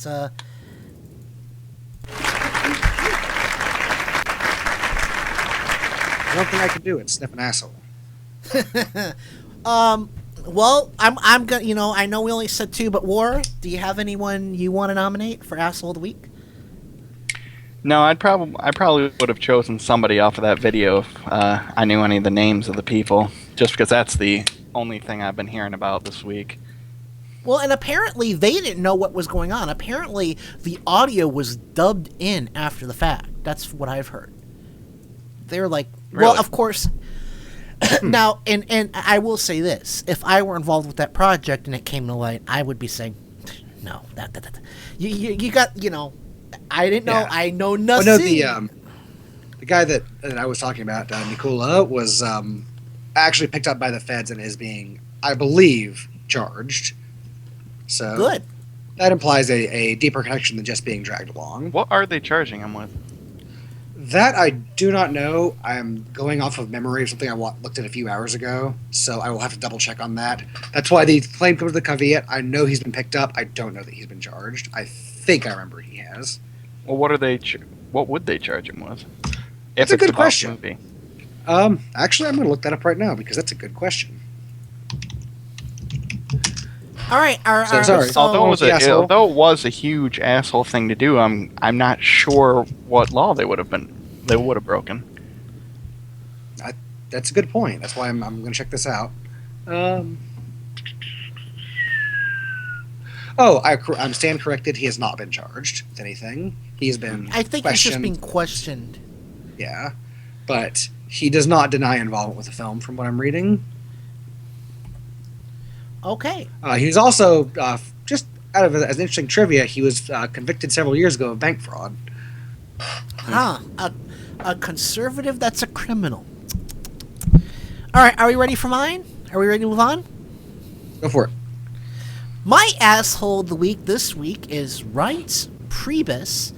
Damn it. I pulled this from... Reince Priebus! You just Did he get drunk again? No, that's Jim Ward from Stephanie Miller. Reince Priebus! He always does... Well, right. Reince Priebus! In a German accent. Because Reince Priebus is the sort of name you would expect from a man who was busy shoving people in ovens at Auschwitz. I'm just saying, if I were the Republicans, I would examine his family tree for any low-hanging Nazi fruit. So, I imagine Reince Priebus being a skinny little dude in an ascot, to be honest. But anyway, continue.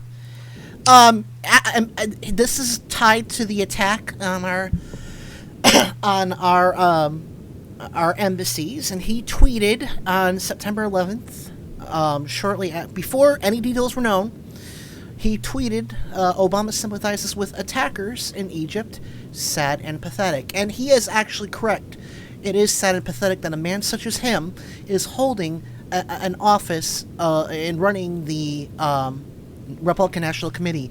And if Mr. Priebus, excuse me, had an ounce of gumption and a soul, he would have resigned immediately afterwards. And for that vicious attack against our president, Reince Priebus is my asshole of the week.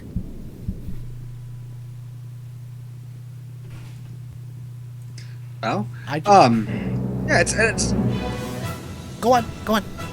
That's just our. It's I've been annoyed by the whole, Obama sympathizes with the people who did this. No, he doesn't. What he does, the Egypt office apologized. The president does not directly control them. Learn what the president's in charge of before you talk about his They were under orders to just maintain silence. Don't say anything. They did it anyway. They were scared. What do you expect? Yeah. They were stuck between Coptic Christians and Muslims in the middle of Egypt. And of course, I'd be scared too. And of course, Reince Priebus, like his buddy Romney, said, "I can use this to attack a sitting president." Make no mistake, if liberals had said something like that about George W. Bush, they would have. They would have gone ape shit over it. Anywho, we're gonna go to break. We're gonna do one. Remember, we're doing an extra long segment because of the technical difficulties. Wes, if these technical difficulties if I can't get them under control, we may switch to live stream. But like I said, no one worry. It's not official yet. Anywho, we will be back, and we're gonna talk. It's just gonna be stupid Republican shit. We're going to talk about Rand Paul and Michelle Malkin. So it'll be funsies. All right. Don't you know that a traditional Japanese breakfast is steamed rice, miso soup, and a little... Mic Check Radio with Adam Hebert.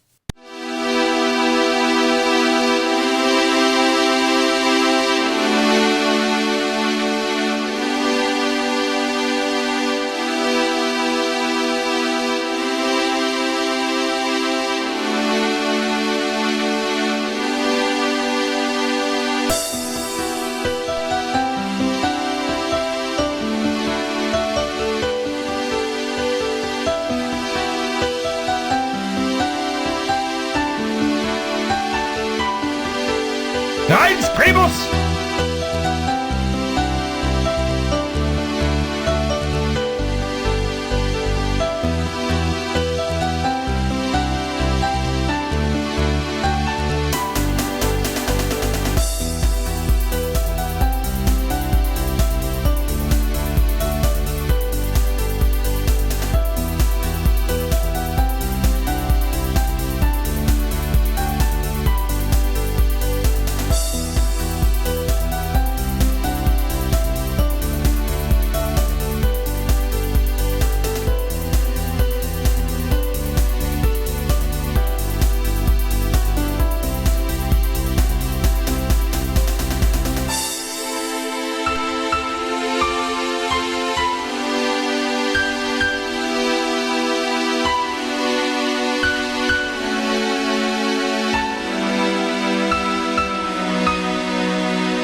A World of Progress Radio is thinking about progressive as not right or left, wrong or right, political or social, but simply a heartfelt commitment to finding solutions that are win-win for us all. AWOP Radio's mission is to bring you the voices of ordinary people who are creating, documenting, and living extraordinary positive change. Catch the show live Fridays at 10 p.m. Eastern at awopradio.com, iTunes, or subscribe to the podcast via your favorite podcatcher. Listen on demand at Stitcher Radio, or pick up the AWOP Radio Android app for your smartphone at the Amazon App Store. A better world for all is possible. Join AWOP Radio host Kim G every week for interviews with people just like you, creating real positive change for the good of all.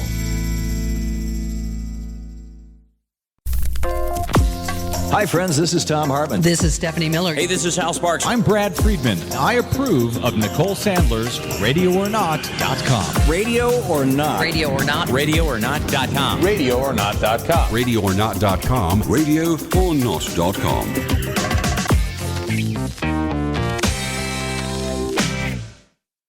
I think we're all indebted to Adam Hebert for clearly stating what needed to be said.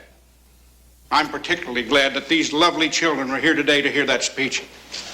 Not only was it authentic frontier gibberish, it expressed a courage little seen in this day and age. This is Mike Check Radio with Adam Hebert.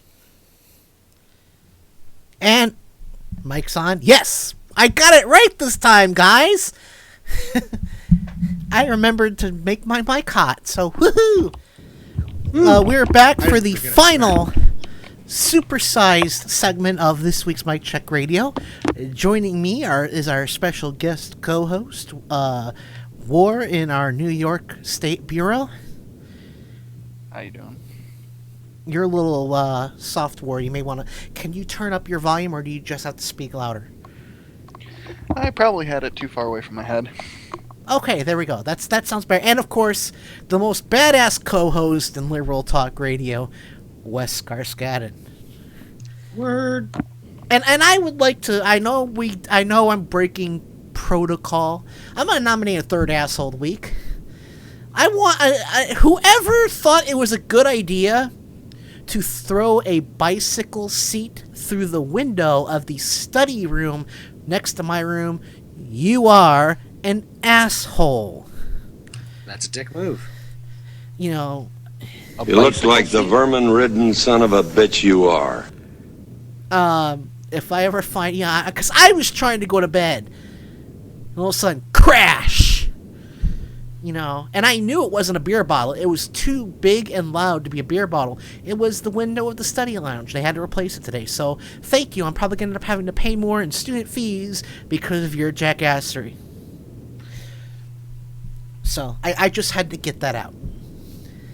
Oh, fuck them. Yeah. All right. So let's auger this baby in. Rand Paul. I'm gonna be honest. And someone's phone is ringing. Rand Paul is not qualified to be in the U.S. Senate. Period. The man's stupid. He's a, where is it? Come on! Never seen so many backwards-ass country fucks in my life. Yeah. So, this week, he got schooled by, what's his name? Paul Krugman of the New York Times. I just love this. Take a listen. But no, the fact of the matter is all of us who are serious about the numbers, me, for example, warned from the beginning that this thing was going to be inadequate. This has come out pretty much the way that the analysis that underlay the program said it was going to turn out. And as I say, Obama had a filibuster-proof majority for a few months in 2009. ever since, before and after he's faced scorched earth opposition. But there's a reason that they lost in 2010, which is the people weren't happy with what was going on. And so, you can't just separate. You cannot run and But say it is this. also true that one of the reasons that we're seeing this slowdown is that businesses are not sure what's going to happen because of this fiscal cliff that we are facing. But who created that? Exactly, and that is there because is you're arguing that the government sector is struggling? Are you arguing that there are fewer government employees under Obama than there were under Bush? That's a fact. No, That's I think a dramatic the size fact. of growth of government is enormous under President Obama. If government employment had... Facts be damned, the tribble on my head that I call hair says the government has grown exponentially under Barack Obama, even though those liberal facts of yours say otherwise. Yeah, I mean, it's the thing. There's not really an argument you can make with that. It's the facts. There are recorded in public record and public, researchable by anybody, that there are less government employees right now. So, Mr. Ward. Yeah. Your thoughts, sir? Well, I don't really have any thoughts. I mean, it sounds like something he tried to pull out without really having any knowledge about it. And then when somebody who did know, who had the truth, confronted him with it, you don't want to be that guy who backs off. I guess he just stuck to his guns on something he shouldn't have. But if you want to be in the U.S. Senate, shouldn't you have your facts? Well, yeah, but you can't have the absolute facts on everything there is to know. Well, I disagree. I mean, you think that a person in the Senate should know absolutely everything that's going on with the government? But this is quantifiable, War.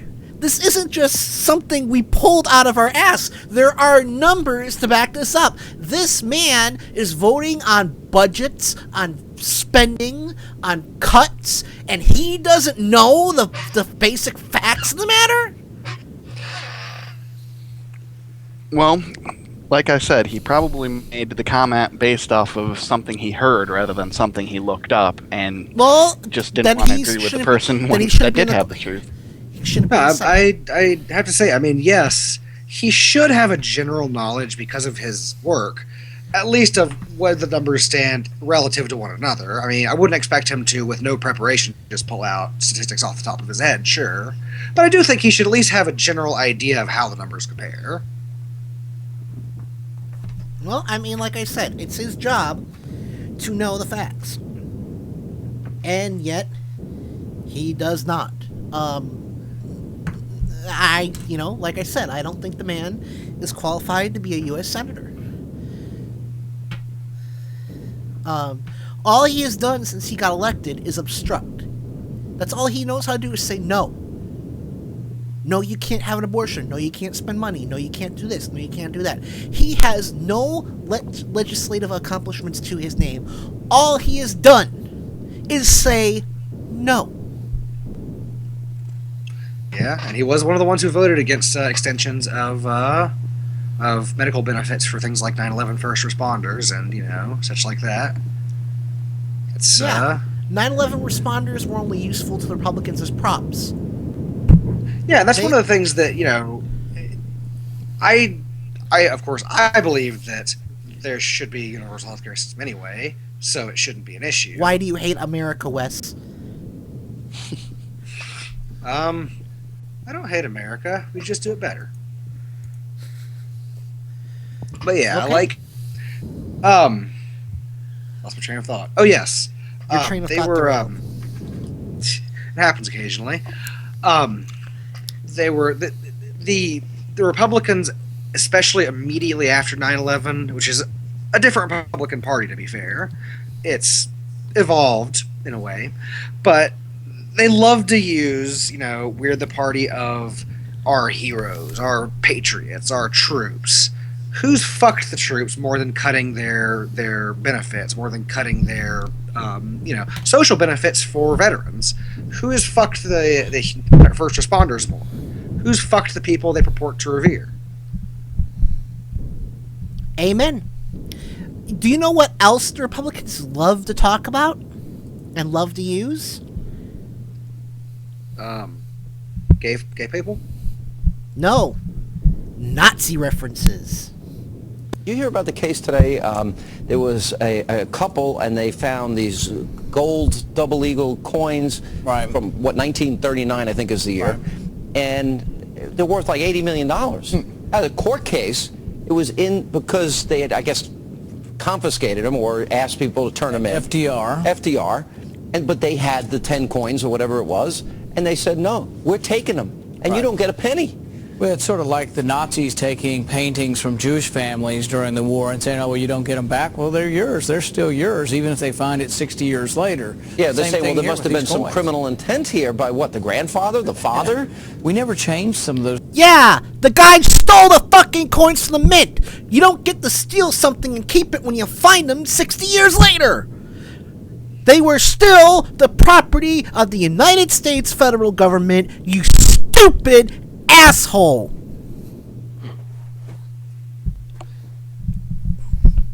Yeah, I mean, I don't know all the details of the story, but I would say at a certain point, I mean, if nothing else, those are museum pieces. I mean, no, but it's like, I disagree. So they clearly must be Nazis. Yeah. Oh, well, yeah, whatever. The Nazi reference is just so overdone. It's just, there needs to be a moratorium by everybody on comparing people to Nazis.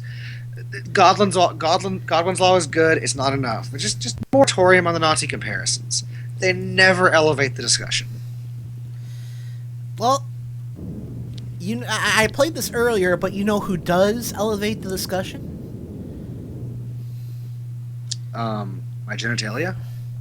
No. Oh, where is it? Where is it? Did I delete it? Oh, there it is. No, Rush Limbaugh. War, I'm sorry to subject you to this one again, but it was so fun the first time. I look, I'm sorry. Ladies and gentlemen, just wild theory, picking it off the wall. All it is a theory.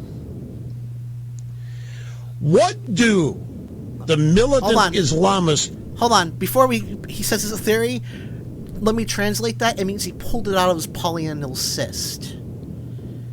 Right. Anally produced information. More than anything in the world, Israel gone is right. Even moderate Islamists want Israel gone, from Mahmoud Ahmadinejad to Al-Qaeda to the Muslim Brotherhood. Mahmoud Ahmadinejad is a moderate?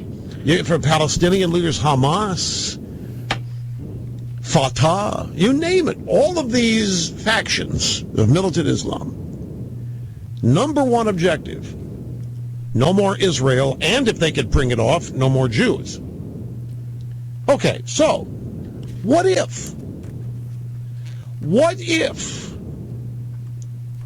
Ayman al-Zawahiri and other al-Qaeda leaders gave up Osama bin Laden for the express purpose of making Obama look good, giving Obama stature, political capital. Obama got Osama. I mean, really. Okay, we're done. Wes, your reaction, please. It just fails the first bullshit detector test of, okay, so the benefit of enacting this massive conspiratorial plan to anyone is what exactly? Well, and War has Rob, sorry about that, War, has a good reaction to Rand Paul, and he says Nazi Tourette. It's a callback to Lewis Black's epic smackdown of Glenn Beck from, was it like 3 years ago? Oh yeah, that was a good one. Glenn Beck has Nazi Tourette's. I'm sorry, I'm not that good at being Lewis Black, but I tried. Yeah, so far, okay, here's what's really sad about this clip by Rush Limbaugh. He is basically the leader of the Republican Party. I know he's not elected, War. Okay, I know. I see what's in your thought bubble. I get it. He's not elected to office. But when he I think says, Rush would love to hear you say that. But if he says, what is sit, leadership? But an idea. You know, if it's given to him, then that's kind of where if he is. says sit, they sit. If he says jump, they say how high. This guy runs the Republican Party. I don't think he necessarily has as much stature now as he used to. The Republican Party's become much more fragmented over the last few years. You know, the moderates, the Tea Partiers, the Ron Paul people. I mean, it's kind of drifting into different sections. Well, I'm trying to think. Some lady, I forget her name, was on Imus talking about Michelle Malkin, and I love this clip. This is hysterical because, first of all, it's true, and second of all, you just know this pissed Michelle Malkin off. Take a listen. All right, let's start with issue number 1, which you probably had debates with Michelle Malkin. Do you like her? No, you don't. I don't know her personally, but do? I am not a fan of her debating style. I think that she probably needs to get laid. She needs to what? She's a little angry. She's very angry. She needs to get laid? Wow. Yeah. Okay. Maybe she needs to have some of Todd Aiken's illegitimate rape. Maybe that would get rid of that anger. Too far. But let's see. Looking her up. I'll be in the penalty box again. She is married, which implies she's probably not getting laid. Just to be fair. Well, I mean, look. The fact of the matter is that it's only natural people would say that sort of stuff about Michelle Malkin. She's a very hateful woman. Yeah, she's she comes across as very uptight. Her debating style is to basically call whoever she disagrees with a moonbat and go to her little section of the internet and whine about liberal media bias and sick her fans on them. That is how she debates. In other words, she doesn't. Yeah. I mean, really, I think the world just needs more people getting laid a lot. Because everybody needs more shit. Believe me, I wish I were getting laid. I wish you were getting laid too, Adam. If I had the opportunity to get you laid, I would help a brother out. You know, it's like, where am I going to have time for that? I've got homework, I've got show prep, more homework, more show prep, the show! And if I'm lucky, I get to sleep.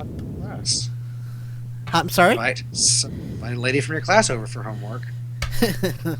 Well, you know what I need to do? I need that George Soros money. Then I can quit school. True. You know, have you gotten your check yet? Yeah, actually. How do you think I'm drinking scotch regularly now? Or since you're pretty much a part of the vast left-wing conspiracy now, have you received a check from George Soros yet? I haven't. I'm eagerly awaiting, though. Damn it! I want my check, Soros, you cheap bastard! And that, okay, so, this one caught my eye for our, extra segment, you know, the one where just kind of let it all hang out. Birds and Bees and Bias, how New York schools are failing our young people, from the, New York Civil Liberties Union. Sex Ed in New York State has an anatomy lesson referring to the vagina as a sperm deposit. Wow. But wait, there's more. A handout portrays woman as, quote, hazardous material. Now, this is actually true to some extent because a pissed off woman is a scary thing. Certainly, they can be hazardous. but you know, it And balances out. And it cautions students that same-sex attraction is a cause to seek counseling. So, again, fashionable to bash the gay. Laura, what do you think of that last item? Which one? Hold on. It cautions students that same-sex attraction is a cause to seek counseling. I mean, that's pretty disturbing, isn't it? Yeah, it's nothing I haven't heard before, though.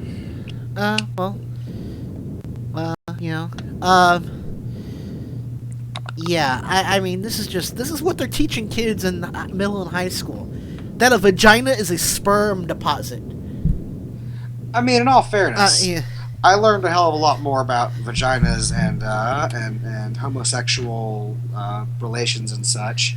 That sounded not quite like I needed, but anyway, I learned a lot more from staying at home and drinking stolen beer in high school than I did from any sex ed class. We were hoping there was more to that story. That's why there was silence. You see this one time.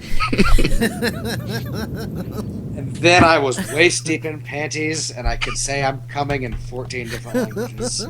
That was a great weekend. I remember when we were running in the returners, we would play what was that game? Nation States, right? Remember that, Wes?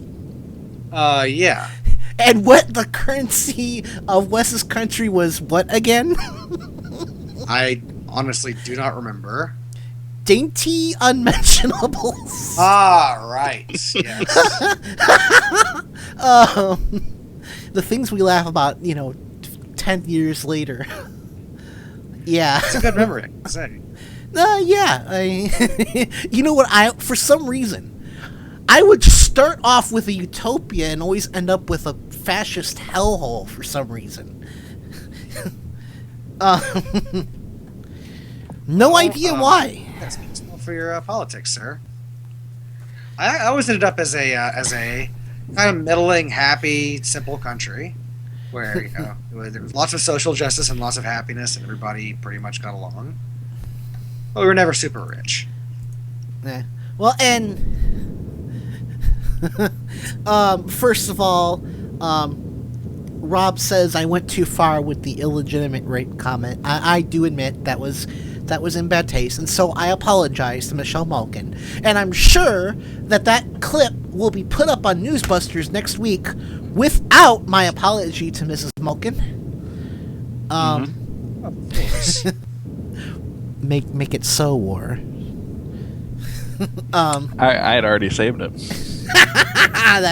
That's what I like to hear. And Rob also says, I take this moment to thank Mrs. Karskaden for not locking me up years ago for supplying her underage son with beer. How did that happen? He lives in Maryland. You live in Tennessee. I mean, yeah, he came by one summer. Him and if you remember James from that same IRC channel. James, as in Azzy? Azzy? No. As in what was his name back then that he used on IRC? He's a Canadian dude. You mean Blair? No, James. There was no Canadian named James, was there?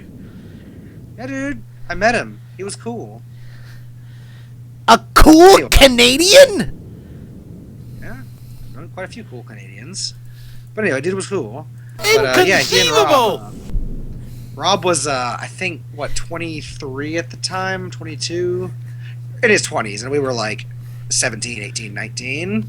And so we all hung out. It was a cool summer. We had a good time. But yeah, he bought us beer, and my mom caught us drinking it. But my mom has always been very cool about that sort of thing, so it wouldn't matter.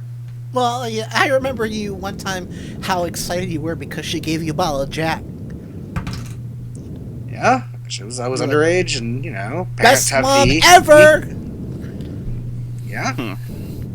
I believe that parents have the right to choose to give their children alcohol, should they decide it's the right time, within reason, of course. Right. 10-year-olds don't need to be drinking. 16-year-olds you can have a beer with. Okay. And now we've drifted far afield in our discussion. This has been Returners Radio. No. Rob says, Rob, who is the guy we were talking about, who gave Wes booze illegally, says if I had kids, I'd buy them rubbers. Also a good plan. call. Good call. We don't want little poolets just yet. Figure if they don't ever need to use them, they won't use them. But maybe if the chance comes up, they'll use the fucking things. Better for them to have them. Right. Because when it rains, it pours. Oh, yeah. So I've got nothing. Let me see if we did the Demonize clip. Wes, did you hear that we had a big victory in Wisconsin last night? Yes, I did read part about that, about I forget the name of the actual proposal, but yes.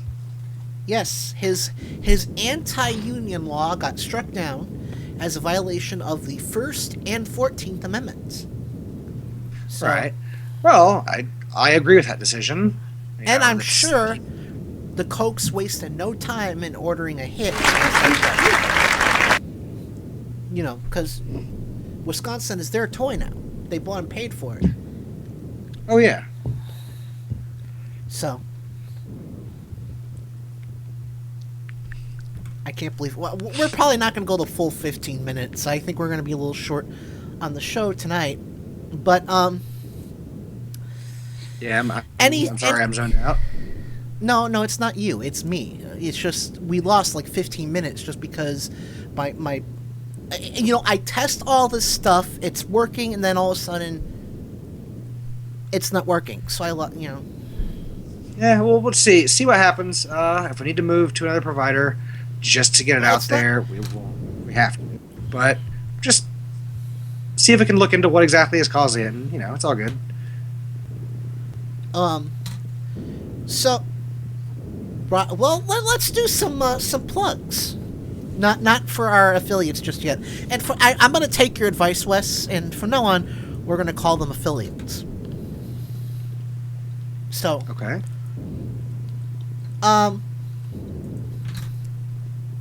First of all, birthdays.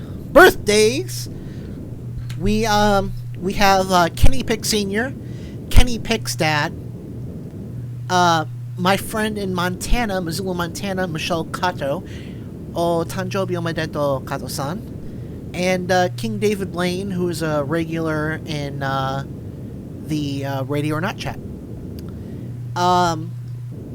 And please, if you like anime, please check out Persona 4: The Animation.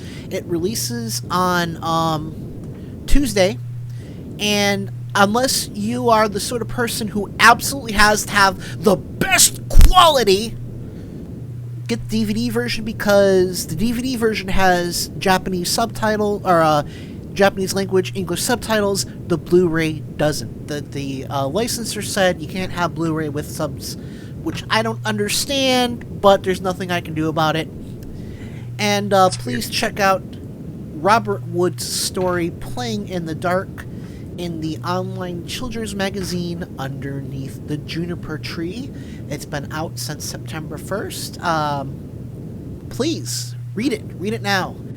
Rob also points out that Borderlands 2 comes out on Tuesday. Yeah, that sounded cool. And Rob says that the reason for that is because Japan and North America have the same Blu-ray region. I don't know. It just ticks me off. And they're charging more for the DVD than for the Blu-ray. What the fuck? The DVDs are like $60. The Blu-rays have been knocked down to $40 because they don't have fan subs. Wes, do you have any plugs? I have some butt plugs. Well, okay. Ooh. Yeah, I posted on the Facebook group the new rap news is up, which is pretty much one of my favorite things on YouTube ever. War? Oh, sorry. I thought you were done. Sorry, go on. Belay that war. Play what? You just I was called asking out if my you had name any randomly. I was asking if you had any plugs. Oh, that's right. We have a major announcement. Wes Smith got married this week. He was supposed to co-host, and he had to cancel at the last minute. You bastard! You will never work on this show again. No, I'm. Wait, he canceled for his wedding? No. His wedding was Wednesday. Oh, okay. He canceled on me last I thought he night. canceled, not giving you much warning because he forgot he was getting married or something. That would be hilarious. He just, something came up. He had to cancel. And no, I'm not mad, Wes. Please don't. I think he had to work. He thought he was going to be free, and he was wrong. But he will be guest co-hosting. He will be guest co-hosting next week. So we will have 100% more Wes on the show. And congratulations to the happy couple. Best of luck. They had a taco bar at their wedding. Every I'm wedding sorry? from now on should feature a taco bar. They had a taco bar at their wedding? Yeah, they had a fucking taco bar. It was the shit. I'm not. Did they have a taco bar plus open bar? No. There was, however, plenty of liquor, so no worries there. Well, wasn't that technically open bar then? Well, no. Actually, it was quite the opposite because it was in a public park where technically you're not supposed to have any alcohol, but, it's a wedding. The Rangers will drive by. As long as you're not causing trouble, they're not going to cause you any trouble. Okay. So there was discreet drinking. It was awesome. All right. Well, let's real quickly do some shoutcast. What am I trying to say, Wes? Shoutouts? Chat room Penises. shoutouts. Penis. No. Chat room shoutouts. I'd like to thank our viewers tonight. Rob Poole, Paul Green. I believe Victor Rocco was in here at one point or another. Revron52, and we have a mystery guest. Who are you, Mr. Mystery Guest? We need to know. And big things are on the horizon that I can't talk about on the air. Wes, I will tell you. I'll tell you when we're off the air. But this is big. Or as Donald Trump would say, huge. Huge. Now that was a good Trump imitation. That kind of hurt my ear, to be honest. Which basically good I'm Trump sorry. impression. And I want to point this out before I read my plug sheet. I'm just going to hold this up to the camera.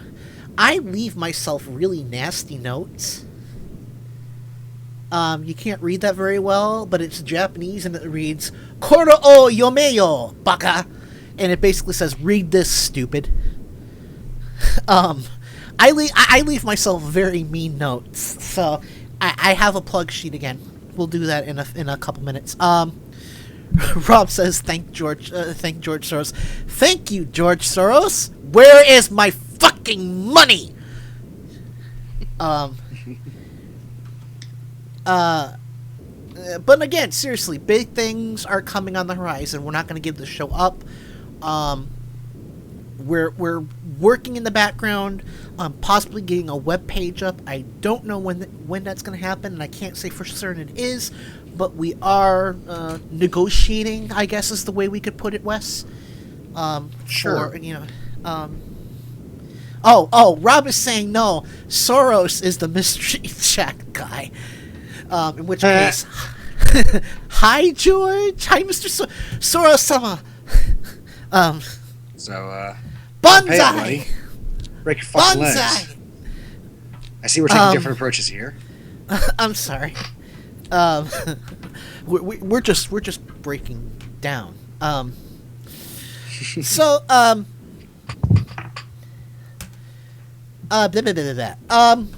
It's of course it's always important for us to remind everyone to please check out our wonderful affiliates. And here's another view of my nastygram to myself. Kore o Yome o Baka. Read this stupid. Of course, please don't forget the Nicole Sandler Show, Monday through Thursday, 10 a.m. to noon, every Monday through Thursday on her channel, Radio or Not. Mondays, 7 to 9 p.m. Eastern on Nicole Sandler's page, Radio or Not. Filter-free radio with Jacob Dean and Skeptical Scott. Tomorrow, they are doing a special about the first anniversary of Occupy. Kenny Pick, my adopted big brother, and Deba from Tournament Night will be on the show. Wes, if you get home early, I think you should check that out. Did you get that thing I sent you? Last Monday's Filter Free Radio? They were talking about legalizing weed. So I I got it. I haven't got around to watching it yet because I'm busy, but yes. No, I understand. I just want to make sure you... Talking Left every Wednesday, 7 to 10 p.m. Eastern, also on Radio or Not. And just a memo, there is no Talking Left this week because Danielle and Shano will be working on the Leslie Marshall Show. So there will be no Talking Left this week. Every Thursday, the Shannon Files, 10 to 11 p.m. Eastern on Blog Talk Radio, and they are currently on hiatus until further notice. AWOP Radio, Fridays, 10 to 11 p.m. Eastern. The Maurice Show, Sundays, 5 to 9 p.m. Eastern on Radio or Not or Progressive Blend Radio. And, of course, the Big Enchilada, Turn Up the Night with Kenny Pick, Tuesdays and Fridays live, 7 to 10 p.m. Eastern. And don't forget to catch the radio repeat on Sundays, 5 to 8 p.m. Eastern on WVKO out of Columbus, Ohio. And don't forget our other affiliates, USA Progressive with Ray Maderos at usaprogressive.com and Brad Freeman's blog, Bradblog at bradblog.com. And we will be working on getting another booking with Brad Freeman sometime in the near future. So, and anyone have ideas for future guests? Because I'm going to be honest, I have been having a huge problem booking. We had a guest this week, and he never showed up. We were going to record the interview, and he never showed up. Which is the other reason why I panicked. I was actually kind of pissed about that. That's just, I mean, don't get me wrong. I am always grateful when people take the time out of their weekend. I mean, Saturday's a really inconvenient day. And I admit that. So I'm always grateful when people take the time to come out. But, if you can't make it, at least, if you can't make an appointment, at least email me out of courtesy. Sure. I'm not saying I won't have him on. If he emails me tomorrow and says, "Oops, I made a mistake. Can I come on next weekend?" Seriously. Yeah, I mean, I was kind of ticked because I napped Fridays because I'm so exhausted by the end of the week. You wouldn't believe it. Yeah, I know what you mean. So yeah, we're going to real quickly wrap this up. So and we actually have plenty of extra time for a change, so feel free to take all the time. Well, not within reason. Parting shots, Ward. Do you have any parting shots for us tonight? Actually, I have a parting announcement for you, Adam. I just checked my mail. I actually did get my check in, so I'll be cashing that on Monday. Son of a bitch!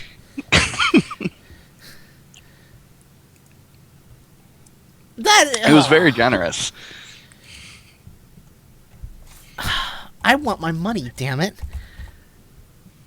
If I could get that money, I could get out of this dump of college, and I could break into liberal talk. See, that's what I don't get. There's Soros. He's this puppet master. I want some of that Soros money. I do not enjoy living off ramen. Well, I don't live off ramen, really, but sometimes I do because my meal plan only covers 6 meals a week. So, yeah. Bummer. You get the 9 meal plan. The 9 meal plan is the shit. That's what I had when I first went to college. You just go in that cafeteria anytime you want. Dig in. It's awesome. Yeah, well, I mean, that's the only meal plan I can afford. Sure. There are I feel you more there. plans. You know, I if mean, I increase my badass. meal plan, I'm out, $3,000. There is that. It's like anywho. Wes, parting shots, please, sir. Oh shit. Share with us Damn, some I of had your, something in mind, your but I lost wisdom. I just You're have like to say, Archer. fuck anybody who brings up that Nazi shit, and fuck anybody who feels the need to add more derision and more fucking hatred to the political process we got here. Because what I've been seeing a lot, it's kind of the theme of the night that I've seen, is it's all just like people just yelling about each other instead of like touting what they're gonna do.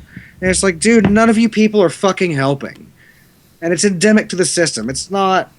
It's more prevalent on the right, but it's not completely exclusive. It's like, why's it gotta be like that? In the words of Rodney King, why can't we all just get along? Well said. My parting shot is someone who has the audacity to smirk over the death of Americans abroad has no right to be president of this great country. And I call on Mr. Romney to abandon his bid for the presidency. Of course, I know my request is falling on deaf ears, but I can always try. Mr. Romney, if you have any courage whatsoever, you will retire. Anyway, we are going to wrap it up. We are up against the end of the show. Everyone, have a nice week. We will see you next Saturday on Mic Check Radio with Adam Hebert. Time for go to bed. Aye, 'tis late. Shall we retire? Goodbye, my friend. Goodbye to you all. I'll never forget you. Live in peace. Goodbye, all. Stay happy and good luck. On our way to great adventures. Get out of here! Disgusting worm! Push the button, Frank. Get you next time, Gadget. Next time. Visitors, thank you for your attendance.